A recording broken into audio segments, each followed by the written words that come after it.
Assalamualaikum warahmatullahi wabarakatuh. Terima kasih, Anda telah kembali di channel YouTube kami. Semoga kita selalu diberikan kesehatan oleh Allah Subhanahu wa Ta'ala. Amin ya Robbal 'Alamin. Pada kesempatan kali ini, kami akan membahas tentang Sang Wali Manjedub dari Pulau Lombok, Tuan Guru Haji Ahmad Tretetet. Kebanyakan kejadian nyata dari kisah yang akan dibacakan ini, dikutip langsung dari Al-Iqra, yang semuanya ditulis oleh Buyung Sultan Mukhlis.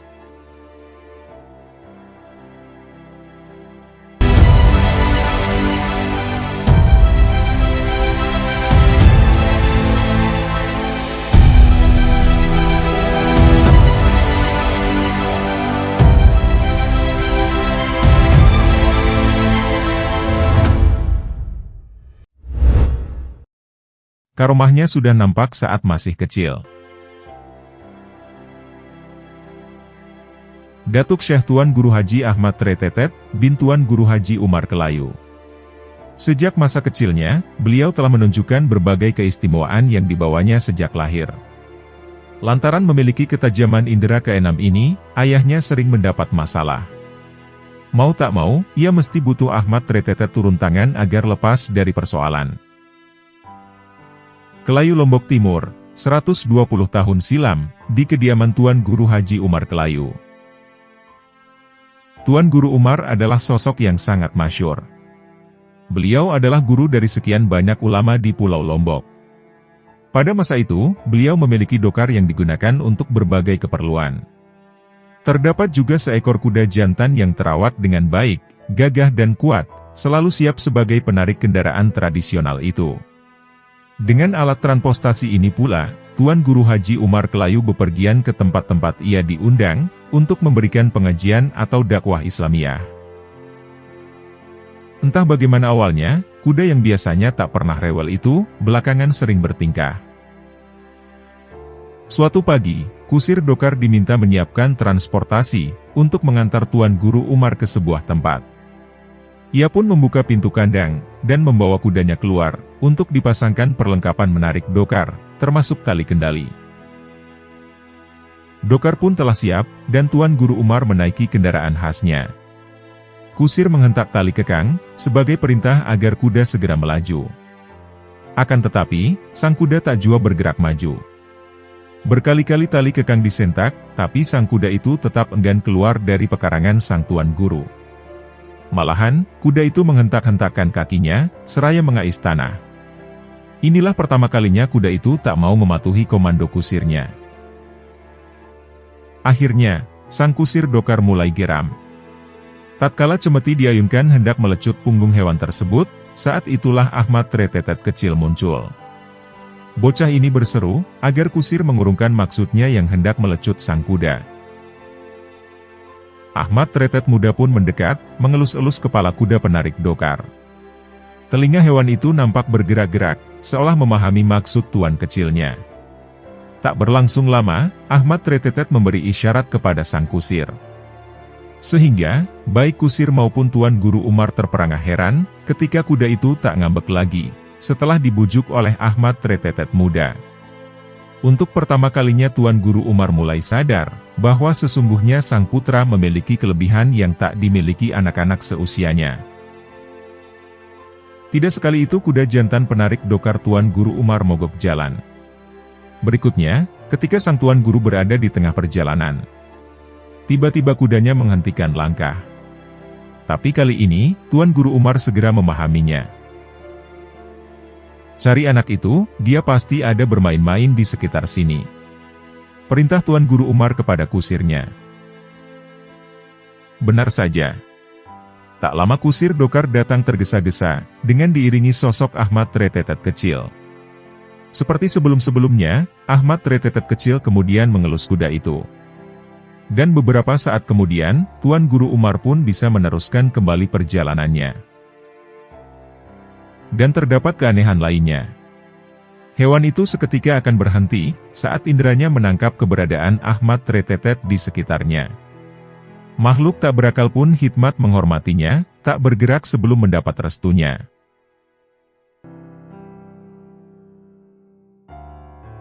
Foto misterius. Jangankan dapat bersuah sosoknya, gambarnya pun tidak mudah diperoleh. Foto Datuk Syekh Tuan Guru Haji Ahmad Tretetet bin Tuan Guru Haji Umar Kelayu, hanya ada beberapa saja yang beredar di internet. Hanya ada 3 foto. Menurut sumber-sumber, dulu saat belum ada teknologi foto digital, untuk memiliki duplikat foto sang wali ini, sering menemui kendala. Anehnya, beberapa kali dicoba hendak direproduksi, negatif filmnya terbakar. Masalah yang paling parah dalam bidang fotografi teknologi analog, adalah negatif film, atau klise yang gagal merekam subjek dan objek foto. Demikian sensitifnya klise dalam gulungan di kamera. Saat menjepret sama dengan membeli kucing dalam karung. Untung-untungan. Berhasil tidaknya foto diabadikan, baru diketahui setelah klise dicuci. 1 dari 3 foto itu adalah hasil temuan Buyung Sutan Mukhlis, editor media online Al-Iqra di tahun 2017. Foto itu diperoleh dari Helmi Hasan, salah seorang sumber kunci penelusuran kisah-kisah tentang Ahmad Tretetet. Telah 30 tahun lebih ia simpan dalam kotak kaleng berwarna hitam.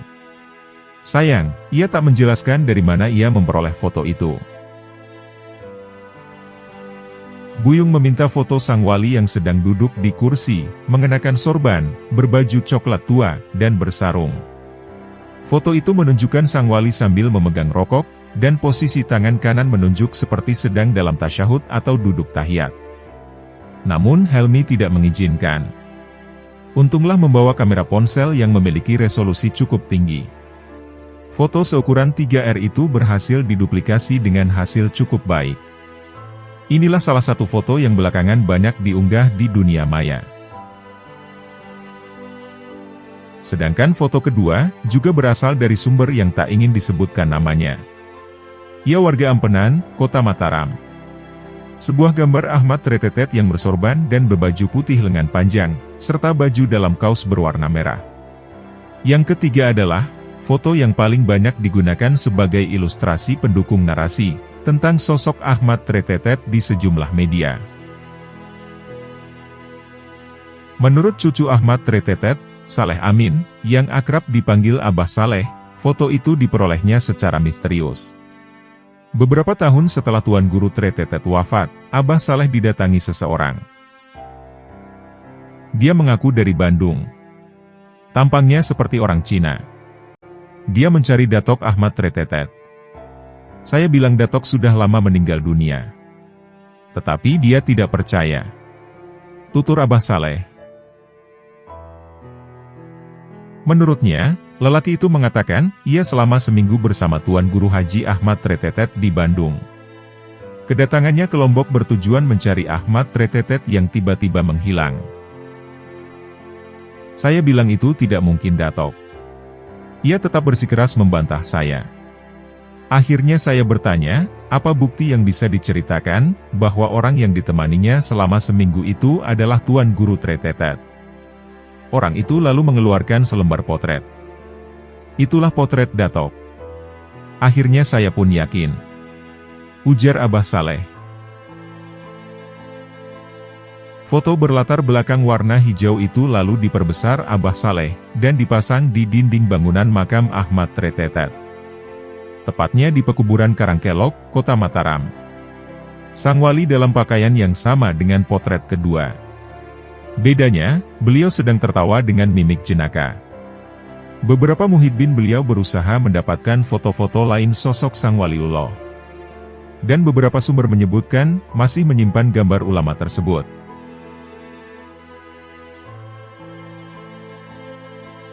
Coretan kertas penuh barokah. Kertas itu masih tersimpan. Selembar kertas buku tulis anak sekolahan yang digunakan tahun 1970-an. Kertas itu terlipat kecil-kecil, dan ketika dibuka, nampak 32 kotak bekas lipatan. Karena tak pernah dibuka, di salah satu sudut terkikis dimakan usia. Nurmayati. Seorang ibu-ibu yang berumur 50 tahunan membukanya dengan hati-hati. Ketika seluruh lipatan berhasil dibuka, di beberapa bagian sobek dan berlubang. Di hampir seluruh permukaan kertas nampak coretan tinta berwarna biru. Guratan yang mirip bekas menguji kelancaran tinta, ketika pulpen baru dibeli. Guratan yang seperti benang kusut. Ini coretan Tuan Guru Tretetet. Entah apa maknanya. Waktu ibu saya masih hidup, pesan beliau, jangan disimpan sembarang, dan tidak boleh hilang. Tetapi beliau tidak jelaskan, kenapa harus disimpan sedemikian rupa. Ungkap Nurmayati. Kata Nurmayati, kertas tersebut dulu berada di dalam bufet, bersama benda lain pemberian Datuk Tuan Guru Haji Ahmad Tretetet. Antara lain, terdapat juga kitab Al-Quran berukuran lebih kecil daripada kotak rokok. Kitab lainnya bertuliskan huruf Arab berfigurat tinta emas. Meski ukurannya mini, huruf di kitab suci itu masih bisa jelas terbaca, tanpa perlu berkacamata plus, bagi mereka yang rabun jauh stadium menengah. Benda lainnya cukup membuat surprise. Nurmayati ternyata menyimpan foto Ahmad Tretetet, yang tak pernah termuat di media manapun. Inilah foto keempat sang tokoh yang berhasil diduplikasi Al-Iqra. Potret berwarna itu tergantung di dinding kamarnya, dalam figura seukuran 3R. Walau bercak di beberapa bagian lantaran sekian lama menempel di kaca figura, wajah Ahmad Tretetet nampak cukup jelas. Berbeda dengan 3 foto yang dipublikasi sebelumnya, raut wajah dalam potret Klose A Putra Al-Maghfurlah Tuan Guru Haji Umar Kelayu ini terlihat lebih muda. Mendiang ayah Nurmayati, Haji Husin, dulu bekas kepala desa Selagalas, Cakranegara. Semasih Mataram berada dalam wilayah administrasi Kabupaten Lombok Barat. Bapak saya bersahabat dengan Tuan Guru Tretetet. Tuan Guru sering datang ke rumah. Tuturnya.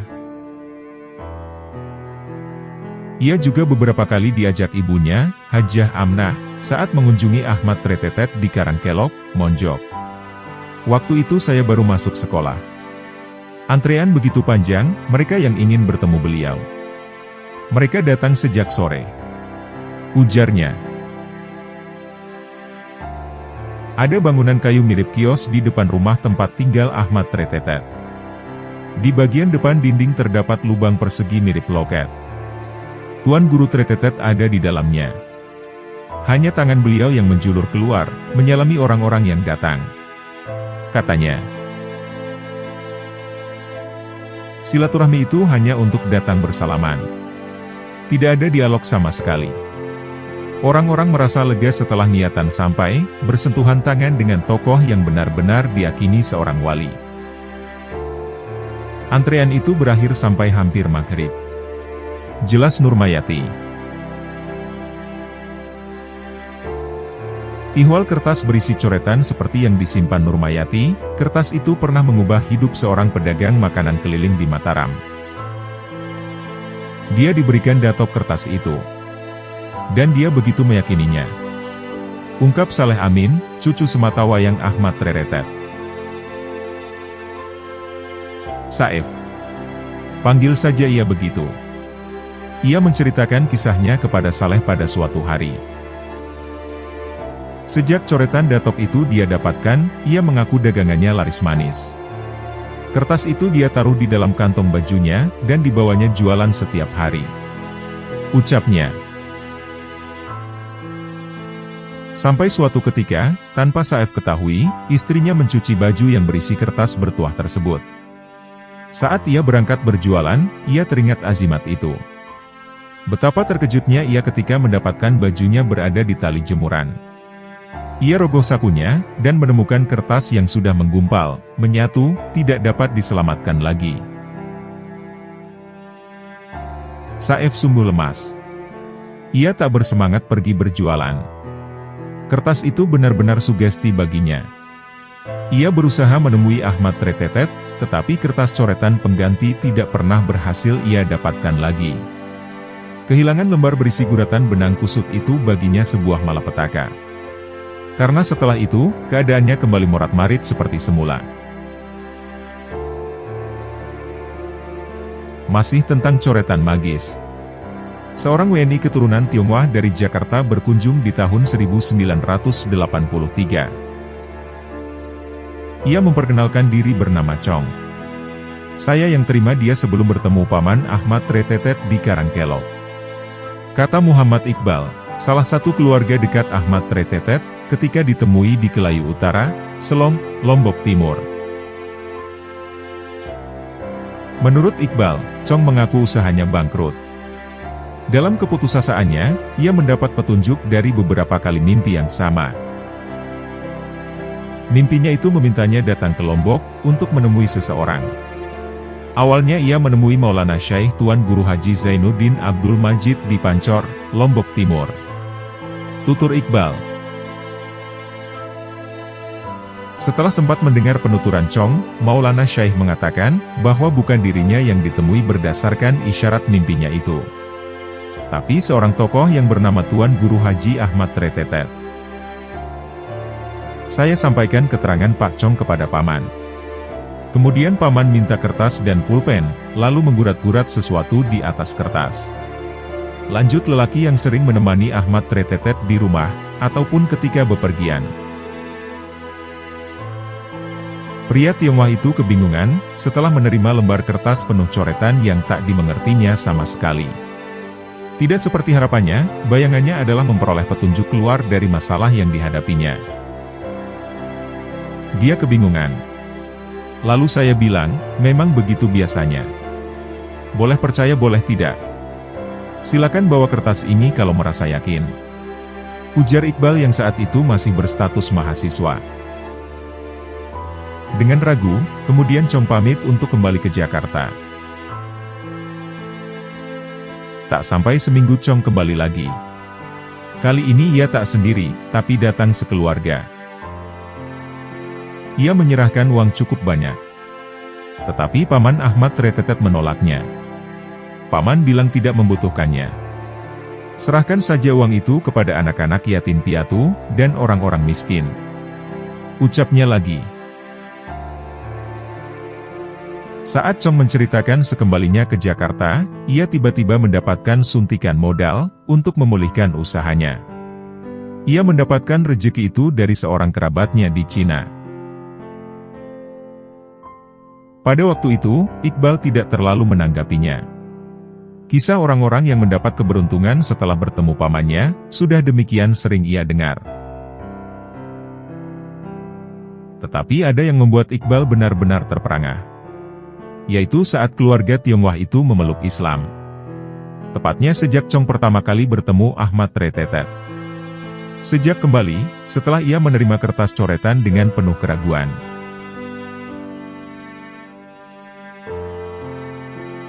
Berangkat haji berkat karomah Sang Wali. Al-Maghfurlah. Tuan Guru Haji Sibawaihi Mutawalli. Beliau adalah salah satu dari beberapa ulama masyhur di Pulau Lombok. Nama pemimpin pondok pesantren Darul Aitam Wal Masakin ini semakin berkibar, setelah beliau mendirikan Yayasan Amfibi. Sebuah pamswakarsa, yang memiliki ratusan ribu anggota.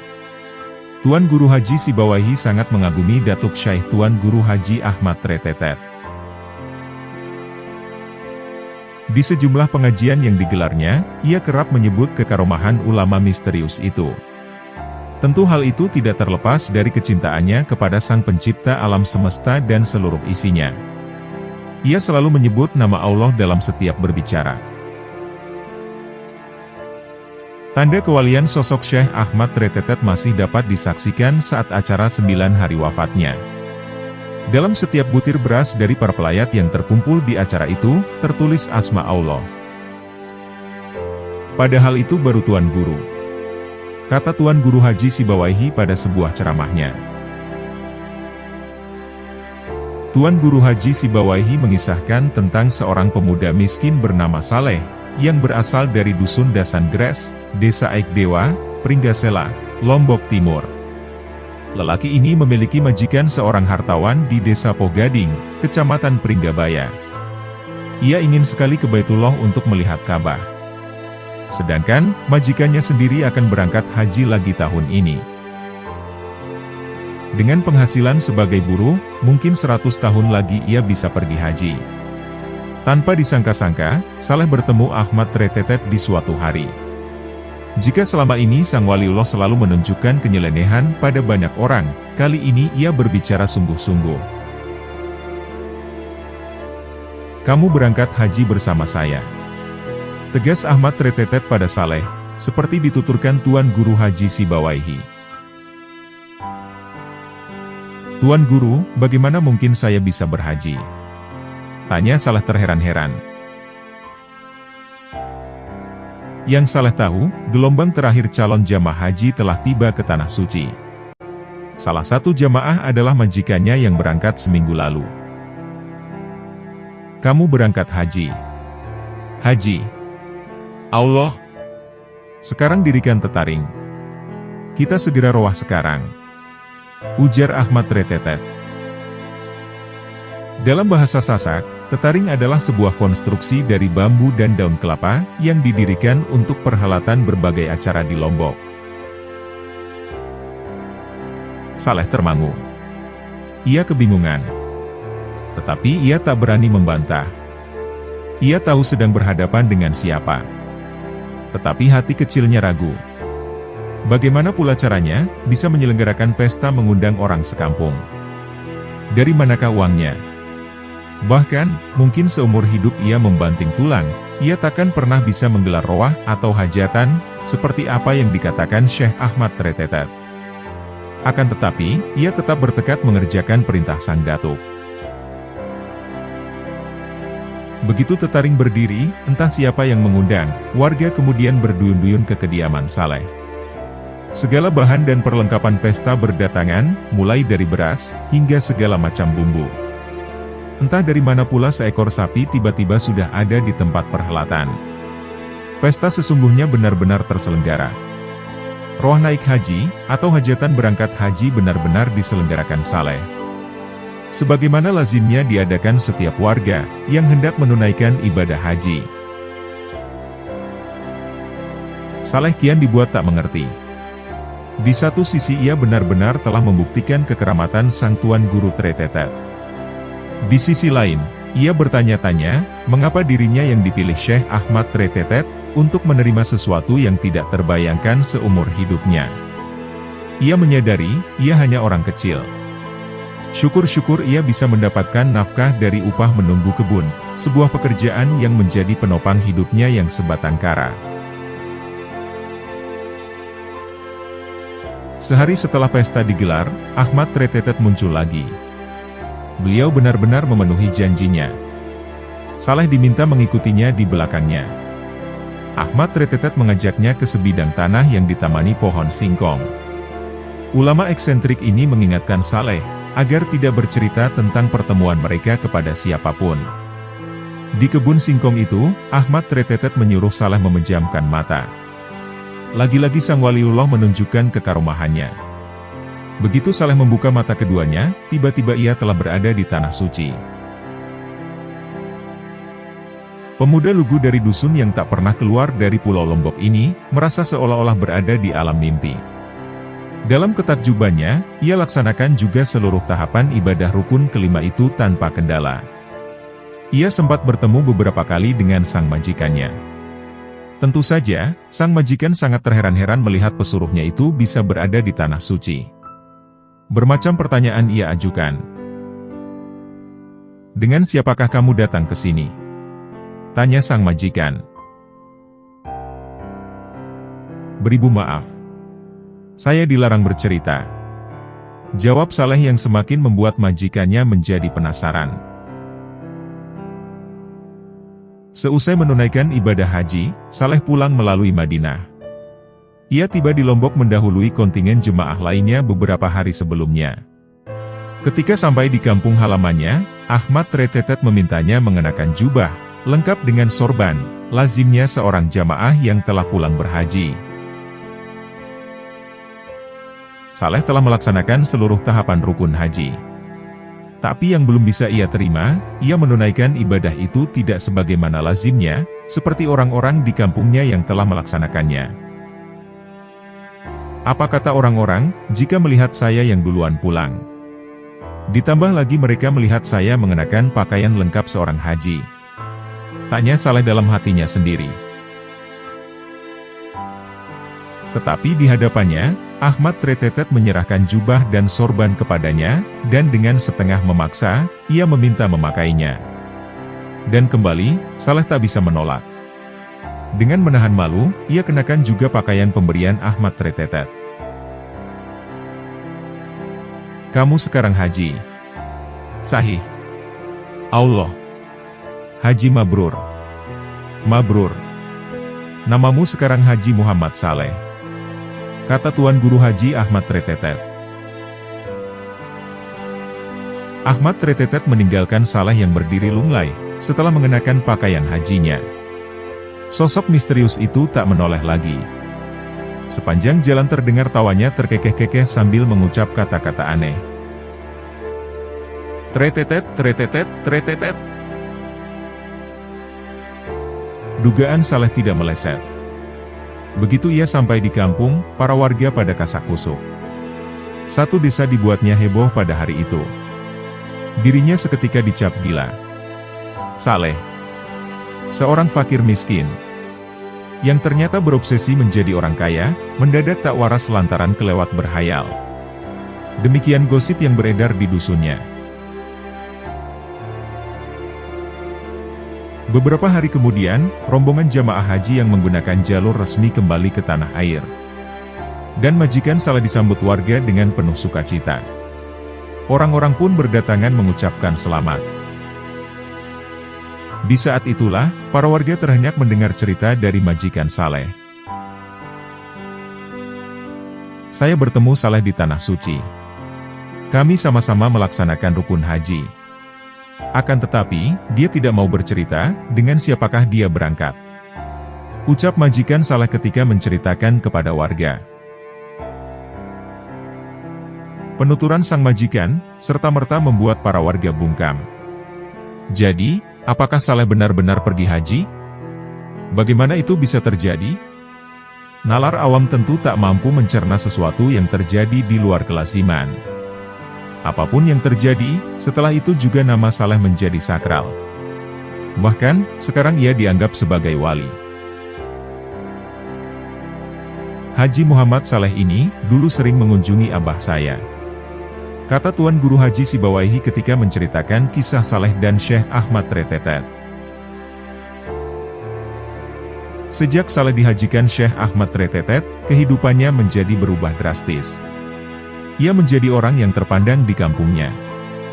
Bahkan ia sekarang juga dipanggil sebagai Tuan Guru.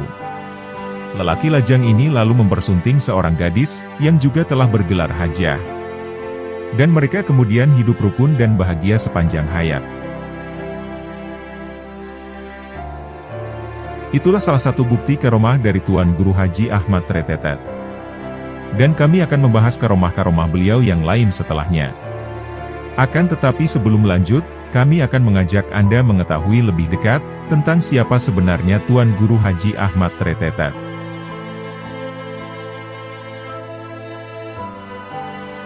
Menarik kapal besar menggunakan benang jahit. Gelombang itu menarik perhatian Alfred Russel Wallace, ilmuwan dari Inggris yang datang ke Lombok di tahun 1856. Gelombang yang begitu dahsyat di perairan Ampenan, kedatangannya sering tak terduga. Hal itu sering menjadi sumber kecelakaan, menghancurkan perahu-perahu yang ditambatkan di pesisir, dan menyulitkan kapal-kapal bersandar di dermaga. Kendati begitu, entah apa pertimbangannya di pesisir Ampenan yang berada di ujung barat Pulau Lombok ini. Tempat tersebut telah dijadikan pelabuhan utama selama berabad-abad. Gelombang pasang selalu kuat, menciptakan ombak begitu tinggi, yang menyebabkan kapal-kapal mustahil berlabuh. Tulis Wallace dalam Temalai Archipelago, yang diterbitkan pertama kali 1,5 abad lampau. Akan tetapi, pada 1 abad kemudian, kapal-kapal kandas, perahu-perahu yang kerap gagal mencapai daratan, tiada pernah terjadi lagi. Bukan lantaran kondisi dermaga Ampenan yang bertambah membaik, setelah direnovasi pemerintah Hindia Belanda di tahun 1924. Namun problem itu selalu teratasi, sejak kemunculan seorang lelaki yang selalu berpenampilan unik. Ia malah sering nampak seperti orang kurang waras. Tertawa cengar-cengir, dan kemanapun ia pergi selalu dikerubuti anak-anak. Tadi dia ada di sini. Ucap Saripah, wanita pedagang cendol di Pantai Ampenan. Kemana arah perginya? Tanya seorang lelaki bertubuh tinggi besar berseragam polisi militer. Matanya menyapu seluruh sudut pelabuhan. Setengah mil di arah barat, nampak sebuah kapal uap yang tak jua merapat. Kendaraan laut yang membawa ratusan penumpang dari Tanjung Perak Surabaya ini, sejak berjam-jam lalu tertahan di situ. Sore menjelang petang di awal tahun 1960. Sedang puncaknya musim barat. Tak ada satupun perahu melaut. Sebentar-sebentar, lidah gelombang meluncur deras menghantam bibir pantai. Berdebur, mendebum, menggetarkan hati. Dia menuju simpang 5, Pak. Wanita itu menjawab tanpa memandang lawan bicara. Tangannya sibuk membersihkan gelas dan sendok yang kotor. Lelaki itu kemudian bergegas ke arah yang disebutkan pedagang cendol. Di emper bioskop Ampenan, di sudut utara persimpangan ia melihat seorang lelaki 40-an sedang asyik menikmati asap rokok kelobot. Rambutnya agak panjang dan awut-awutan. Ia mengenakan sarung dan piyama putih dari kain belacu, yang begitu terlihat kumal. Entah sudah berapa minggu tak dicuci. Assalamualaikum, Tuan Guru. Lelaki berseragam itu membungkuk di hadapan orang yang ia panggil Tuan Guru. Salamnya dijawab. Namun lelaki yang dipanggil Tuan Guru nampak acuh tak acuh. Tidak terusik akan kehadirannya. Mulutnya terus menyedot, dan mengepulkan asap rokok daun jagung yang terselip di jarinya. Ada kapal kandas, Tuan Guru. Lapor dari petugas pelabuhan tersebut. Lama tak ada jawaban, lelaki berseragam melihat lawan bicaranya membuang puntung rokoknya. Benang. Benang bola. Ia dengar jawaban yang samar. Ia bertanya lagi agar lebih jelas. Benang bola, benang kasur, Tuan Guru? Kembali tiada jawaban. Tuan Guru nampaknya enggan mengulangi kata-kata. Ia bangkit, berjalan ke arah pelabuhan.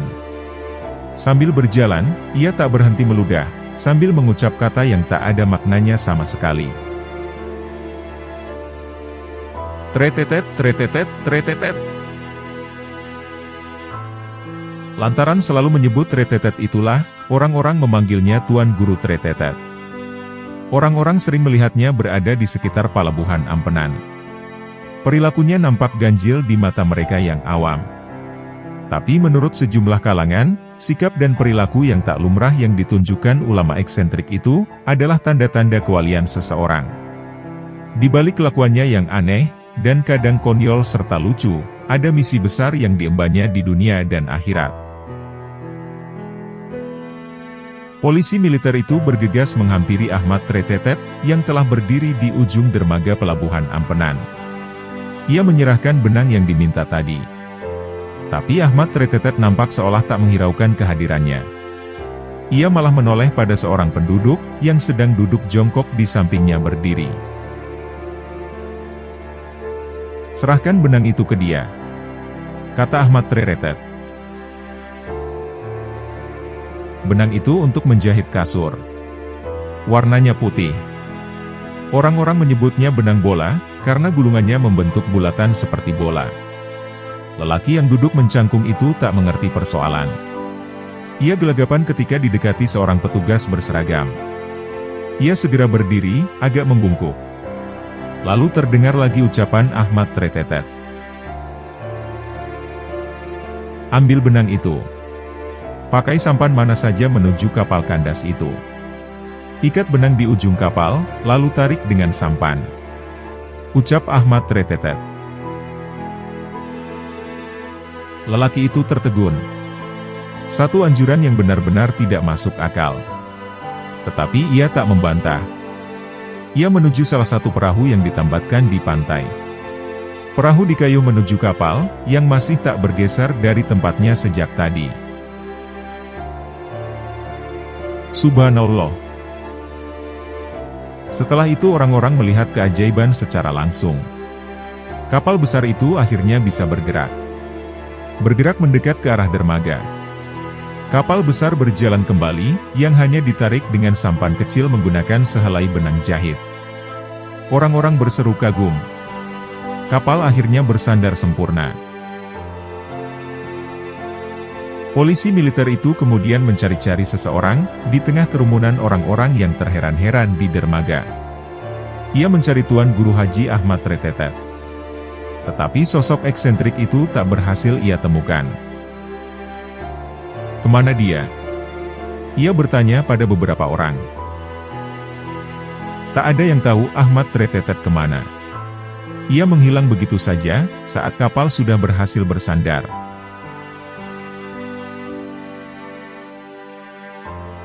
Disegani dan dikenal memiliki karomah. Sosok ulama ini sangat legendaris bagi warga Lombok, karena dakwahnya keliling dari satu tempat ke tempat lain. Gaya ngajinya juga sama, selalu pindah-pindah tempat. Muridnya tersebar di berbagai pelosok kampung di Lombok. Nama Guru Tretetet adalah Tuan Guru Haji Ahmad. Tapi beliau familiar disebut Tuan Guru Tretetet. Karena konon gemar tertawa dan suara tawanya serupa namanya itu. Guru Tretetet dikenal luas seorang waliullah, kekasih Allah, murabbi mursid tanpa murid, Tuan Guru tanpa pesantren. Tuan Guru Tretetet adalah pejalan kaki, kerap melintasi desa-desa, sepulau Lombok. Setiap beliau melewati suatu desa, pekerjaan beliau ada 3. Pertama, mendidik masyarakat lewat obrolan santai. Kedua, menyapa anak-anak kecil dan mendoakan mereka. Dan ketiga, meminta sedekah pada orang-orang kaya untuk disalurkan pada kaum yang membutuhkan. Beliau tidak pernah butuh uang, karena Tuan Guru Tretetet sudah selesai dengan dunia. Akan tetapi, di saku jubahnya seperti selalu ada uang. Bila ada yang datang mengeluhkan hutang, beliau akan merogoh sakunya. Dan ajaibnya, ketika beliau mengeluarkan uang, nominalnya sama persis dengan jumlah yang dibutuhkan orang tersebut. Tapi tidak ada yang bisa mengarang kesusahan di depan beliau. Sebab, beliau sudah lebih dahulu tahu. Saya diberitahu Allah, kata beliau. Saking dekatnya Tuan Guru Tretetet dengan Allah, ada hadis qudsi yang berlaku untuk beliau. Barang siapa yang kupilih sebagai kekasih, maka aku menjadi mata baginya untuk melihat, dan kaki baginya untuk melangkah. Banyak saksi yang melihat beliau berada di suatu kabupaten, dan dalam tempo yang tidak logis. Beliau berpindah dari kabupaten ke kabupaten lain dengan cepat. Bagi beliau, tidak ada yang jauh di bumi Allah. Sehingga jarak dilipatkan Allah untuknya. Beliau sangat yakin, Allah Maha Pemurah. Dan takkan membiarkannya kesusahan. Tentu, itu jenis keyakinan yang bukan cuma di lidah. Ketika beliau meninggal, banyak beras diantar ke rumah beliau. Warga terhenyak, karena di tiap butir beras terdapat ukiran asma Allah. Bahkan butir beras hormat pada beliau. Sebab, jangankan makan, apapun yang beliau lakukan nama Allah turut serta. Berdiri, Allah. Berjalan, Allah. Tidak ada yang tidak Allah. Semuanya Allah.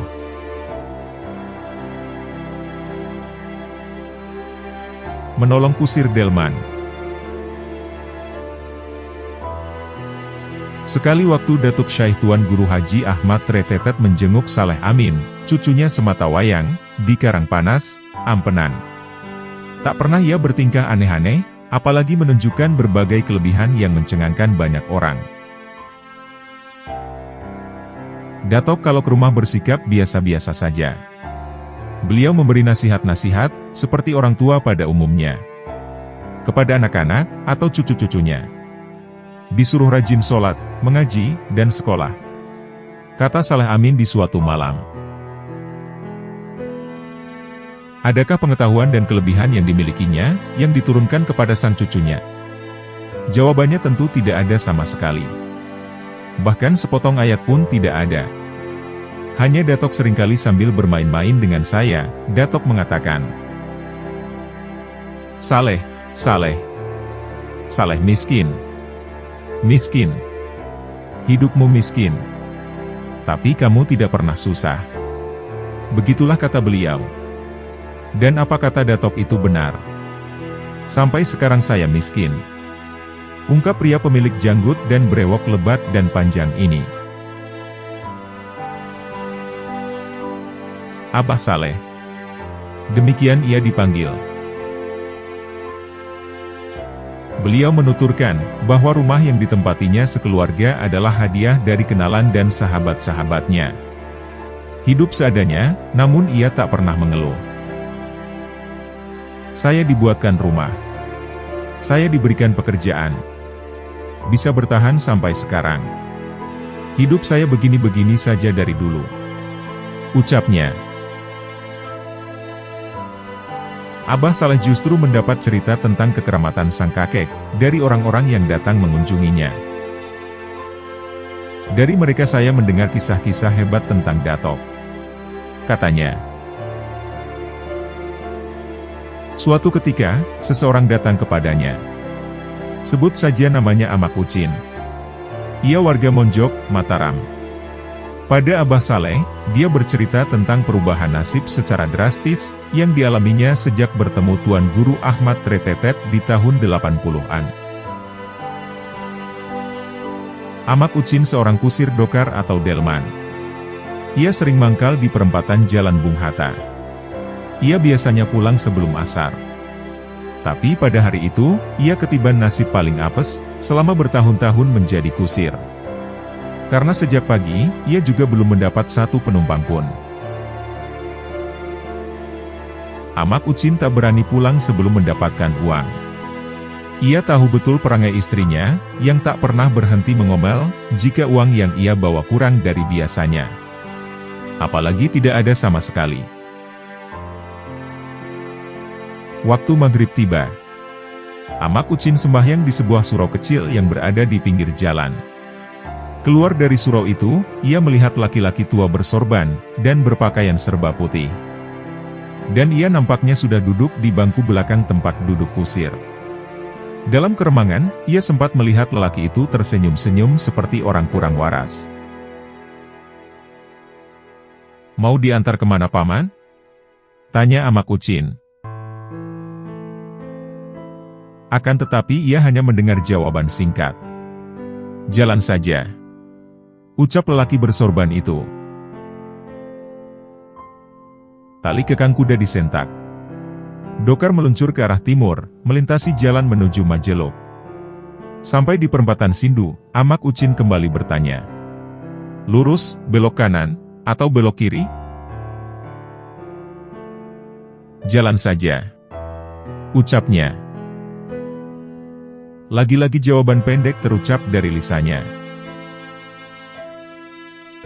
Penumpang aneh. Amak Ucin merasa dipermainkan. Tetapi ia tak ada keinginan untuk berdebat. Ia letih, ngantuk, dan lapar. Sejak pagi, perutnya hanya terisi segelas kopi tubruk suguhan istrinya. Ia menguap. Dokar membelok ke kanan, terus lurus. Di sebuah pertigaan, Amak Ucin mengarahkan kuda belok kanan lagi. Di depan pasar beras, ia melihat puluhan orang mondar-mandir menyeberangi jalan, yang tak seberapa lebar. Dokar kini berada di belakang kantor gubernur. Amak Ucin memutuskan kembali lagi ke pangkalan melalui jalan Banteng. Malam semakin larut, sekitar jam 11. 4 jam sudah, Dokar mengitari kota dengan tujuan yang tak jelas. Amak Ucin merasa kasihan pada kudanya. Ia harus pulang, apapun yang terjadi. Sejak dari tadi, ia mendengar penumpang di belakangnya mendengkur. Hidung tajam Amak Ucin mencium aroma yang menyengat. Ini bukan bau kentut, tapi kotoran manusia. Bisik Amak Ucin sambil menutup hidung. Ternyata, penumpang yang sedang tidur itu buang kotoran di dalam dokarnya. Amak Ucin menghentikan kendaraan. Tetapi ketika ia menoleh ke belakang, penumpang itu sudah tak ada. Yang tertinggal hanya kotorannya yang menumpuk di lantai dokar. Wajah Amak Ucin pucat pasi. Kapan lelaki itu turun? Tapi tak jauh dari tempatnya berhenti, ia mendengar seruan aneh. Tretetet, tretetet, tretetet. Di sebuah anak sungai Amak Ucin membersihkan dokarnya. Ia di puncak kelelahan, ia mengeluh. Betapa buruk nasib yang dialaminya, sejak pagi hingga menjelang tengah malam ini. Sesampainya di rumah, ia tak sempat lagi melepas kuda dari benda yang dihelanya. Ia buru-buru masuk rumah, membaringkan tubuh penatnya di balai-balai. Istrinya yang belum tidur, seperti sengaja menunggunya. Tumben pulang larut malam? Amak Ucin tak menjawab. Ia tak sanggup berkata-kata. Jika ia menjawab dengan berbagai alasan apapun, percuma saja. Si cerewet itu tak pernah mau mengerti. Semenit, 3 menit, 7 menit, belum juga ada terdengar omelan dari istrinya. Bahkan Amak Ucin sudah pasrah, bila ocehan istrinya akan menyerangnya bertubi-tubi. Ketika hampir tertidur, Amak Ucin merasakan kakinya digoyang-goyang. Sebentar. Jangan tidur. Bangun dulu.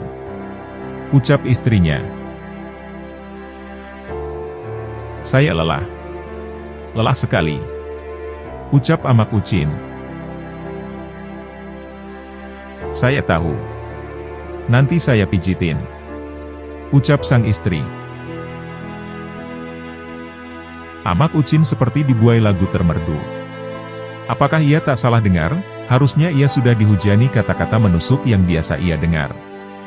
Tetapi ia mendengar nada lembut sapaan istrinya untuk pertama kalinya, sejak ia berumah tangga. Banyak penumpang hari ini ya, pantas tumben pulang larut malam? Tanya sang istri. Ada penumpang. Cuma. Jawab Amak Ucin terbata-bata. Tapi kenapa banyak sekali ongkosnya? Memangnya ada berapa banyak penumpangnya? Tanya sang istri.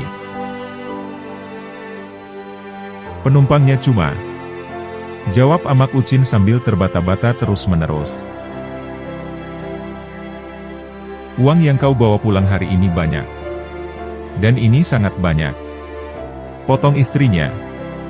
Uang? Uang apa? Tanya Amak Ucin kebingungan. Istrinya membungkuk, mengambil sebuah kotak yang terbuat dari kayu jati seukuran ceraken, tempat bumbu di dapur.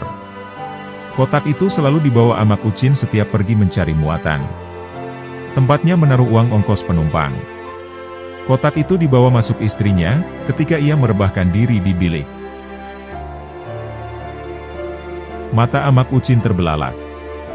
Ia melihat kotak kayu itu penuh berisi uang kertas dan logam. Beberapa puluh lembar adalah uang kertas 10 ribuan. Nominal tertinggi di masa itu. Belum lagi terhitung pecahan 5 ribuan, 1000-an, dan 500-an. Kantuk dan letih Amak Ucin seketika lenyap. Sayup-sayup ia mendengar sesuatu di kejauhan, yang memecah keheningan malam. Tretetet, tretetet, tretetet. Suara itu semakin menjauh, lalu menghilang ditelan gemerisik daun mangga di pekarangan depan.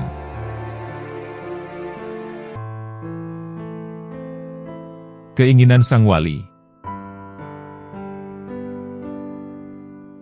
Ada banyak kisah menarik ketika Datuk Syekh Tuan Guru Haji Ahmad Tretetet berada di kampung halamannya di Lombok Timur. Keseharian sang tokoh sejauh ini lebih banyak diketahui publik, saat ia berinteraksi jauh dari lingkungan keluarganya. Ahmad Tretetet tinggal di lingkungan Kokok Lauk 2, Kelurahan Kelayu Selatan, Selong. Tempat tinggal Wah hanya selang satu rumah dengan rumah saya. Kata Muhammad Iqbal, seorang kerabat dekat Ahmad Tretetet di kediamannya di Gubuk Tengah, Kelayu Utara. Di masa kecilnya, hampir setiap hari Iqbal berkunjung ke sana. Selain anjuran orang tuanya, ia juga merasa sangat dekat dengan Ahmad Tretetet, yang dikenal menyukai anak-anak. Bapak saya menyuruh agar saya sering ke rumah Wah. Siapa tahu diludahi. Kalau sudah kena ludah beliau, konon anak-anak jadi pintar. Tutur Iqbal. Tapi, hingga akhir hayat sang wali, Iqbal tak pernah kebagian ludah bertuah yang diharapkan itu. Justru teman-teman saya yang beruntung mendapatkannya. Padahal, saya begitu dekatnya dengan beliau. Saya sering diajak kemana-mana. Seringkali saya diminta juga memijat kaki beliau, sampai ketika saya sudah kuliah di Mataram. Ucap lelaki yang sehari-hari menjalani aktivitas sebagai kepala pasar di Kecamatan Terara ini. Sambil menyeruput kopi yang dihidangkan istrinya, Iqbal mulai berkisah. Ingatannya masih terang. Ia buka lembar-lembar kenangan yang tersimpan di benaknya selama lebih dari separuh abad. Ahmad Tretetet yang bernama asli Ahmad Badarudin, tinggal bersama Tuan Guru Haji Abdullah, adiknya dari lain ibu. Selain juga sebagai ulama, saudaranya ini memiliki beberapa usaha sampingan. Di halaman rumah Abdullah memelihara puluhan ekor ayam. Usaha lainnya, ia juga memasarkan tembakau lokal yang dikirim keluar daerah. Hampir maghrib ketika itu, Ahmad Tretetet minta dipotongkan ayam untuk lauk makan malam kepada iparnya, Komariah, istri Abdullah. Tetapi iparnya tidak menanggapi Wah, yang saat itu kepingin makan ayam. Lagi pula kandang sudah digembok. Tuturnya. Tidak ada hidangan ayam malam itu. Ahmad Tretetet juga tidak memaksa keinginannya itu. Tetapi, keesokan paginya seisi rumah gempar. Komariah terpekik kaget. Sebanyak 21 ekor ayam miliknya terapung dan mati di dalam sumur. Entah kapan unggas-unggas itu menceburkan diri.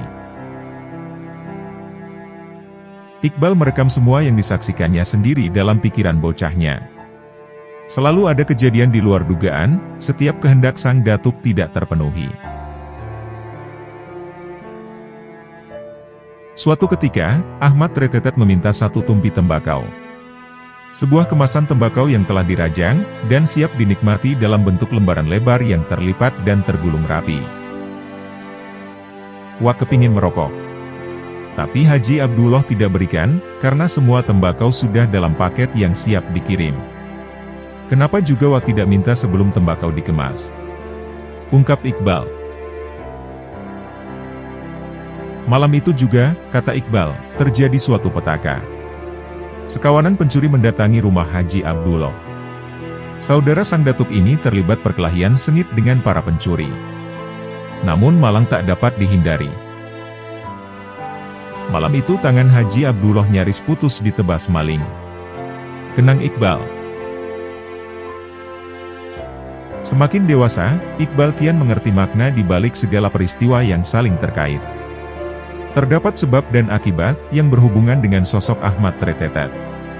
Sering ada penilaian dengan satu sudut pandang, atas tingkah, atau sepak terjang sang wali ini, yang sering dianggap aneh, bahkan tak wajar. Tetapi, belakangan orang-orang bisa disadarkan. Tindakan sosok kontroversial itu adalah semacam ujian, sejauh mana kesabaran dan keikhlasan setiap umat, yang pernah bertemu dengannya. Bahkan orang-orang terdekat sekalipun, tak luput dari ujian sang legenda.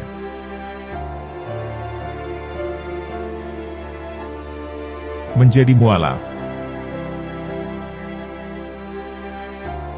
Menyebut nama Datuk Syaikh Tuan Guru Haji Ahmad Tretetet, bin Tuan Guru Haji Umar Kelayu, maka masyarakat di Pulau Lombok kembali mengingat kisah yang melegenda.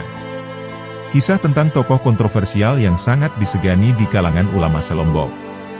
Sosok penuh misteri, yang menanamkan nilai-nilai keislaman dengan cara yang tak biasa. Ahmad Tretetet, tuan guru populer sepanjang masa, tuan guru tanpa pesantren, itulah beliau. 50-an tahun yang lalu, Sri Enciu sedang berjalan menyusuri lorong kompleks Cemara Monjok Mataram, di siang hari berudara gerah. Gadis 13 tahun itu melangkah terburu-buru, hendak membeli sesuatu yang dipesan ibunya. Belum sampai di tempat tujuan, ia dihadang sesosok laki-laki berpakaian serba putih, dan bersorban serba kumal.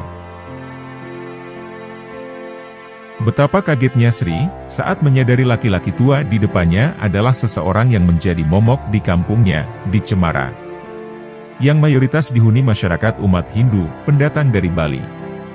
Meski lelaki itu menampakkan wajah ramah, malah dengan sikap dan tingkah laku yang unik dan jenaka, tak membuat Sri berkurang keterkejutannya. Wajahnya semakin pucat. Walaupun sebelumnya ia tak pernah bertemu, tetapi Sri tahu pasti, bahwa lelaki tua di hadapannya adalah Tuan Guru Haji Ahmad Tretetet. Ahmad Tretetet adalah sosok yang sering menjadi bahan pembicaraan di kalangan remaja wanita.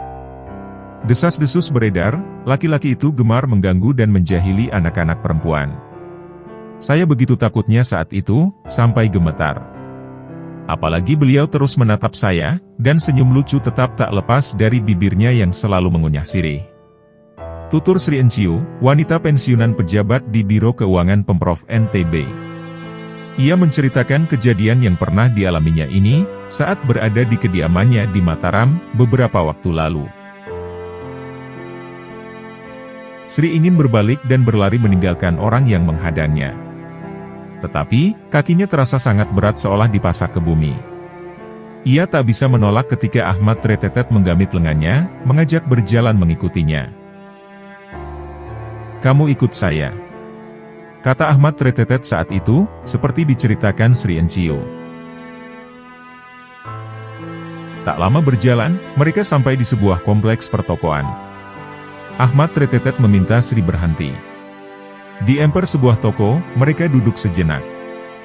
Ahmad Tretetet terkantuk-kantuk sambil tetap mengunyah sirih, yang selalu tersedia dalam tas kain warna putih yang juga kumal. Lalu ia merebahkan diri di lantai. Sri tetap duduk di sebelah kaki Ahmad yang tengah berbaring. Tiba-tiba lelaki tua itu memiringkan badan, menatap tajam ke wajah Sri. "Kamu jadi pengikut saya," ucapnya tegas. Di pikiran Sri yang masih tegang, dengan kekagetannya sejak awal bertemu, tak mengerti apa maksud ucapan Ahmad Tretetet. Tak lama setelahnya, Sri dipersilakan pulang.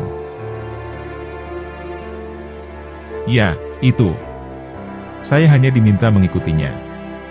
Setelah sampai di emper toko itu, beliau hanya bilang saya jadi pengikutnya, ungkap Sri saat mengenang peristiwa menegangkan itu.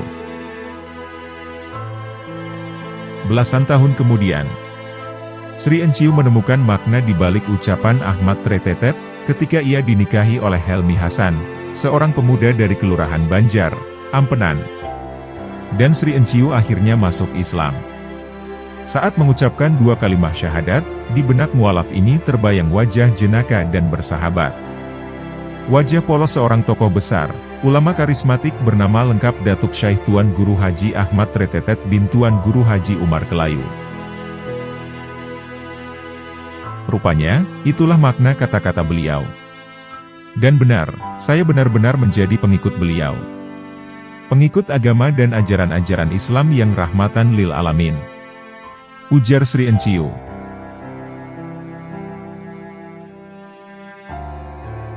Keberkahan untuk anak kecil.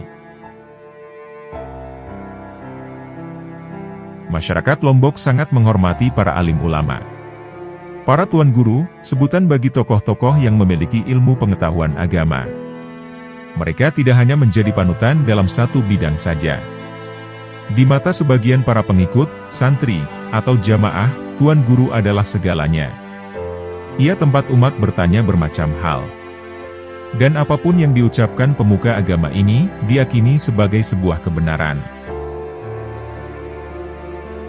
Tak heran, jika banyak tuan guru begitu disakralkan. Lantaran sosoknya dianggap memiliki pemahaman dan pengetahuan yang luas. Tuan guru akhirnya dikunjungi dengan berbagai kepentingan. Mulai dari memohon petuah, restu, hingga pengobatan. Bertemu tuan guru diyakini merupakan keberkahan. Datuk Syekh Tuan Guru Haji Ahmad Tretetet. Dalam berbagai kisah, beliau adalah sosok yang paling sering dicari-cari. Tetapi tidak semudah itu dapat bertemu dengan ulama eksentrik ini. Justru ia sering muncul tiba-tiba, tanpa perlu bersusah payah mencarinya kemana-mana. Apalagi sosok ini jarang menetap di satu tempat. Maka bagi mereka yang pernah bertemu atau disentuh tokoh ini, adalah isyarat mendapat keberuntungan. Di sekitar tahun 1979, seorang anak lelaki bertemu tokoh legendaris ini. Namanya Maksudin. Ia baru duduk di bangku sekolah dasar di Masbagik, Lombok Timur. Waktu itu saya belum tahu siapa orang tua itu. Itu hari Lebaran. Saya ketemu di Dusun Penakak, Desa Masbagik Timur. Orang tua itu membawa gegandek, sebuah tas dari anyaman bambu khas suku Sasak Lombok. Beliau menyusur tembakau. Tingkahnya lucu. Beliau menegur orang-orang, dan meminta barang yang dipegang pemiliknya, seraya berkata, "Halal." Tapi tidak semua orang yang beliau ambil barangnya, hanya orang tertentu. Kenang Maksudin. Tiba-tiba lelaki tua itu mendekati Maksudin. Wajah bocah ini disembur dengan ludah bercampur air susuran tembakau. Saya bertambah kaget, ketika beliau menepuk ubun-ubun saya. Siapa orang ini, kok tega sekali, pikir saya. Tapi saya hanya diam. Lanjut Maksudin. Melihat itu, Ahmad Zakiah, paman dari Maksudin memanggil keponakannya lalu berbisik. Alhamdulillah. Tidak sembarang orang dipukul kepalanya. Dialah orang yang bernama Tuan Guru Ahmad Tretetet itu. Maksudin terperanjat. Nama besar sang wali sering ia dengar, namun baru kali itu berjumpa. Lalu ia sempat mendengar Ahmad Tretetet mengatakan, kelak Maksudin akan menjadi guru di tempat yang jauh. Dan hal itu terbukti saat ini. Saya benar-benar menjadi guru. Ungkapnya. Tak sekadar pendidik, Maksudin SPDM Hum, kini menjadi Kepala Sekolah SMP Negeri 1 Kupang Barat, Kupang, Nusa Tenggara Timur. Di tempat yang jauh, persis seperti yang dikatakan Ahmad Tretetet 40 tahun silam. Subhanallah. Semburan ludah bertuah Tretetet juga pernah diterima Ahmad Rasul Munir di tahun 60-an. Sama seperti Maksudin, saat itu ia masih bocah. Ia putra Tuan Guru Munir di Karangbedil, Mataram. Tuan Guru Tretetet sering ke rumah kami. Sering makan di sana. Bapak saya beliau panggil kakak. Tutu Rasul. Rasul menurut saja, ketika suatu hari Ahmad Tretetet memintanya mengangkat mulutnya. Lalu dengan begitu cepat ludah sang syaikh meluncur. Ludah itu masuk tepat ke dalam mulut Rasul. Dan tentu saja itu langsung tertelan. Dan 40-an tahun kemudian, Rasul menjadi pejabat di lingkungan Departemen Pertanahan di Lombok Timur. Pensiunan ini sudah lama menunaikan ibadah haji bersama sang istri. 3 anak Rasul juga mengikuti jejak sukses ayahnya. Kisah yang agak berbeda diceritakan lalu Budi Suryata SP, anggota fraksi PDIP DPRD NTB. Semasa kecil, setiap malam Jumat Ahmad Tretetet mengajarinya mengaji di Masjid Nurul Falah, Cakranegara, Mataram. Ia tak sendiri. Ia mengaji bersama anak-anak jalanan dari sekitar kompleks Pasar Cakranegara. Tetapi Budi mengaku tidak pernah diludahi sang syaikh. Saya hanya sempat dipopot beliau, atau diurut di bagian kepala. Kata mantan ketua DPRD Sumbawa ini. Budi mengakui perjalanan hidupnya dipengaruhi berkah dari sosok ulama sang waliullah itu. Setidaknya, hal itu menjadi semacam sugesti baginya ketika menapaki hidup. Perjalanan karirnya tak pernah mendapat kendala yang berarti. Dia berturut-turut dipercaya menjadi wakil rakyat selama 4 periode.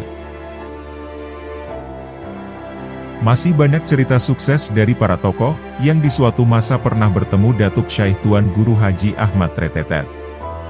Bukan sekadar cerita dari mulut ke mulut, tapi benar-benar kisah nyata, yang dituturkan para saksi hidup. Yang sampai saat ini mengakui masih merasakan keberkahan dari sang ulama penuh karomah ini.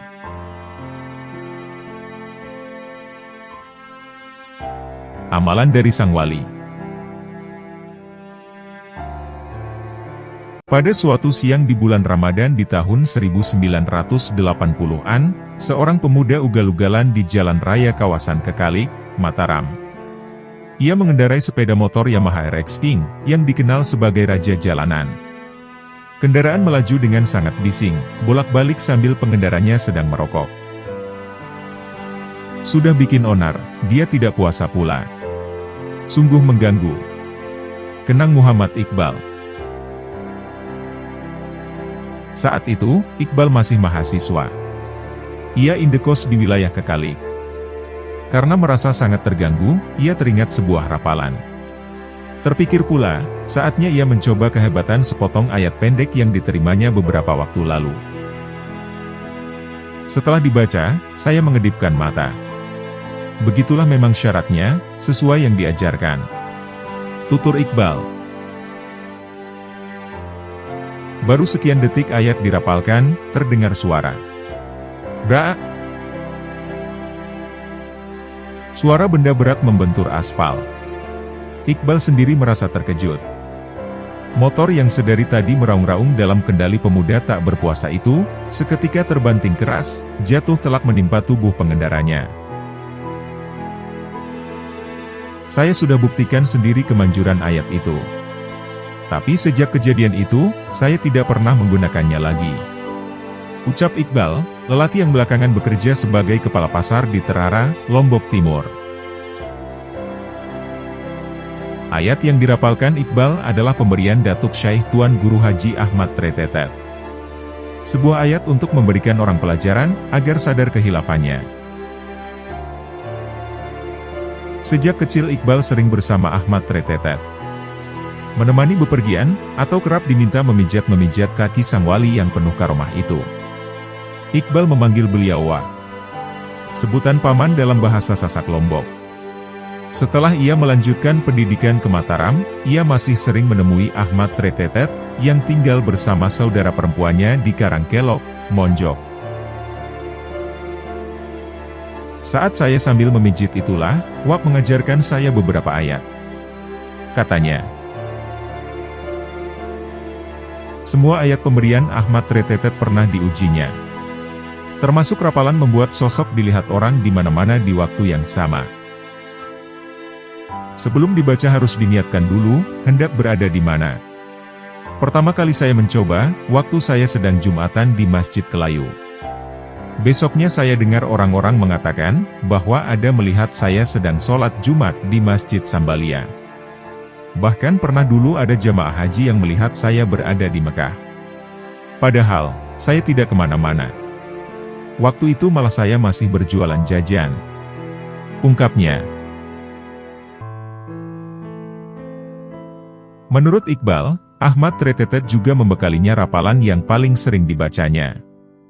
Semacam ayat meminta petunjuk. Kata Wak, kalau ingin bertemu beliau, baca solawat 111 kali. Panggil saya dengan solawat. Pertama solawat pada dirimu sendiri. Bersihkan dirimu dulu. Lalu bersolawat untuk para nabi. Terakhir, kepada Rasulullah Shallallahu Alaihi Wasallam sebagai nabi terakhir, dan yang paling utama. Itu pesan beliau. Dan ini juga sudah saya buktikan berkali-kali.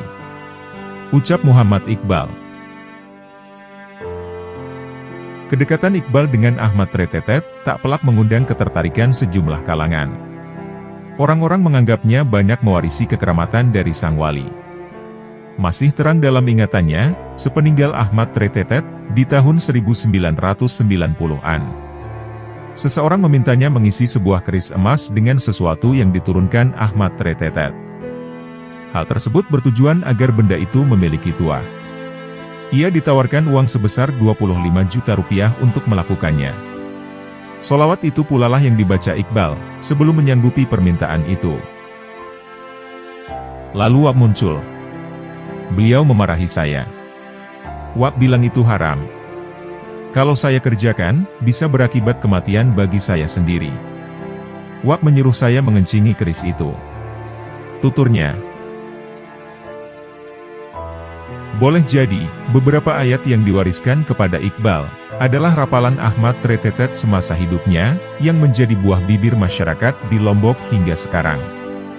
Orang-orang menyaksikan peristiwa kebakaran, lantaran kehendak sang wali tidak terpenuhi. Atau penuturan tentang sosoknya yang sering muncul secara misterius di mana-mana. Bahkan setelah beliau wafat, ada banyak yang mengaku melihat beliau berada di Medan, Bandung, Banten, dan lainnya. Kata Iqbal. Belum lama berselang, Iqbal menemani serombongan peziarah di makam Ahmad Tretetet, yang berada di pemakaman umum Karangkelok. Beberapa di antara pengunjung itu berseru, ketika melihat foto mendiang sang tokoh, yang tergantung di dinding bangunan makam. Mereka mengatakan, sering bertemu sosok di foto itu berada di sebuah pasar di Banten. Saya bilang Wak sudah lama meninggal. Tapi mereka tetap ngotot. Kata Muhammad Iqbal. Iqbal mencatat, banyak hal misterius yang ia lihat dengan mata kepala sendiri, baik ketika Ahmad Tretetet masih hidup, ataupun setelah wafatnya. Itulah tanda-tanda kewalian beliau, yang bukan saya sendiri yang pernah menyaksikannya. Banyak pengakuan orang lain yang melihat sendiri kekaromahan beliau. Ungkap Iqbal yang pernah berada di samping Ahmad Tretetet, 2 malam menjelang wafatnya. Itu malam Selasa. Beliau sedang sakit keras, tapi masih bisa bicara dengan jelas. Wak bilang ada 8 bidadari dan 2 malaikat sedang menjemput beliau. Saya tak paham. Lalu saya pulang ke tempat kos di Kekali. 2 hari kemudian, saya dengar di radio pengumuman bahwa beliau meninggal dunia. Saya menyesal tidak berada di sana. Ucap Iqbal. Kamis pagi, 19 Desember tahun 1985. RRI mengudarakan radiogram wafatnya sang waliullah. 2 malaikat dan 8 bidadari yang menjemput, seperti dituturkan Iqbal, adalah isyarat orang suci itu akan pergi. Tetapi ia tak pernah mati di hati dan benak Iqbal. Juga bagi orang-orang yang pernah bersamanya walau bersua sesaat. Ia hidup dan terus hidup. Kisah tentangnya abadi, terus mengalir tak terpapar waktu.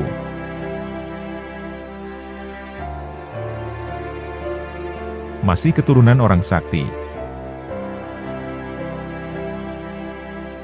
Datuk Syekh Tuan Guru Haji Ahmad Tretetet, bin Tuan Guru Haji Umar Kelayu. Beliau lebih banyak dikenal sebagai seorang putra ulama paling masyhur di masanya. Siapa tak kenal Tuan Guru Haji Umar Kelayu? Beliau adalah guru dari sekian banyak ulama, yang tersebar se-Nusantara. Beliau menguasai berbagai disiplin ilmu tentang Islam, di antaranya pemahaman tentang Al-Quran, ilmu hadis, tasawuf, tauhid, syariat, dan bahasa. Salah satu kitab terkenal Tuan Guru Haji Umar Kelayu adalah Manzarul Amrod, fi bayani qit'atin minal itiqad.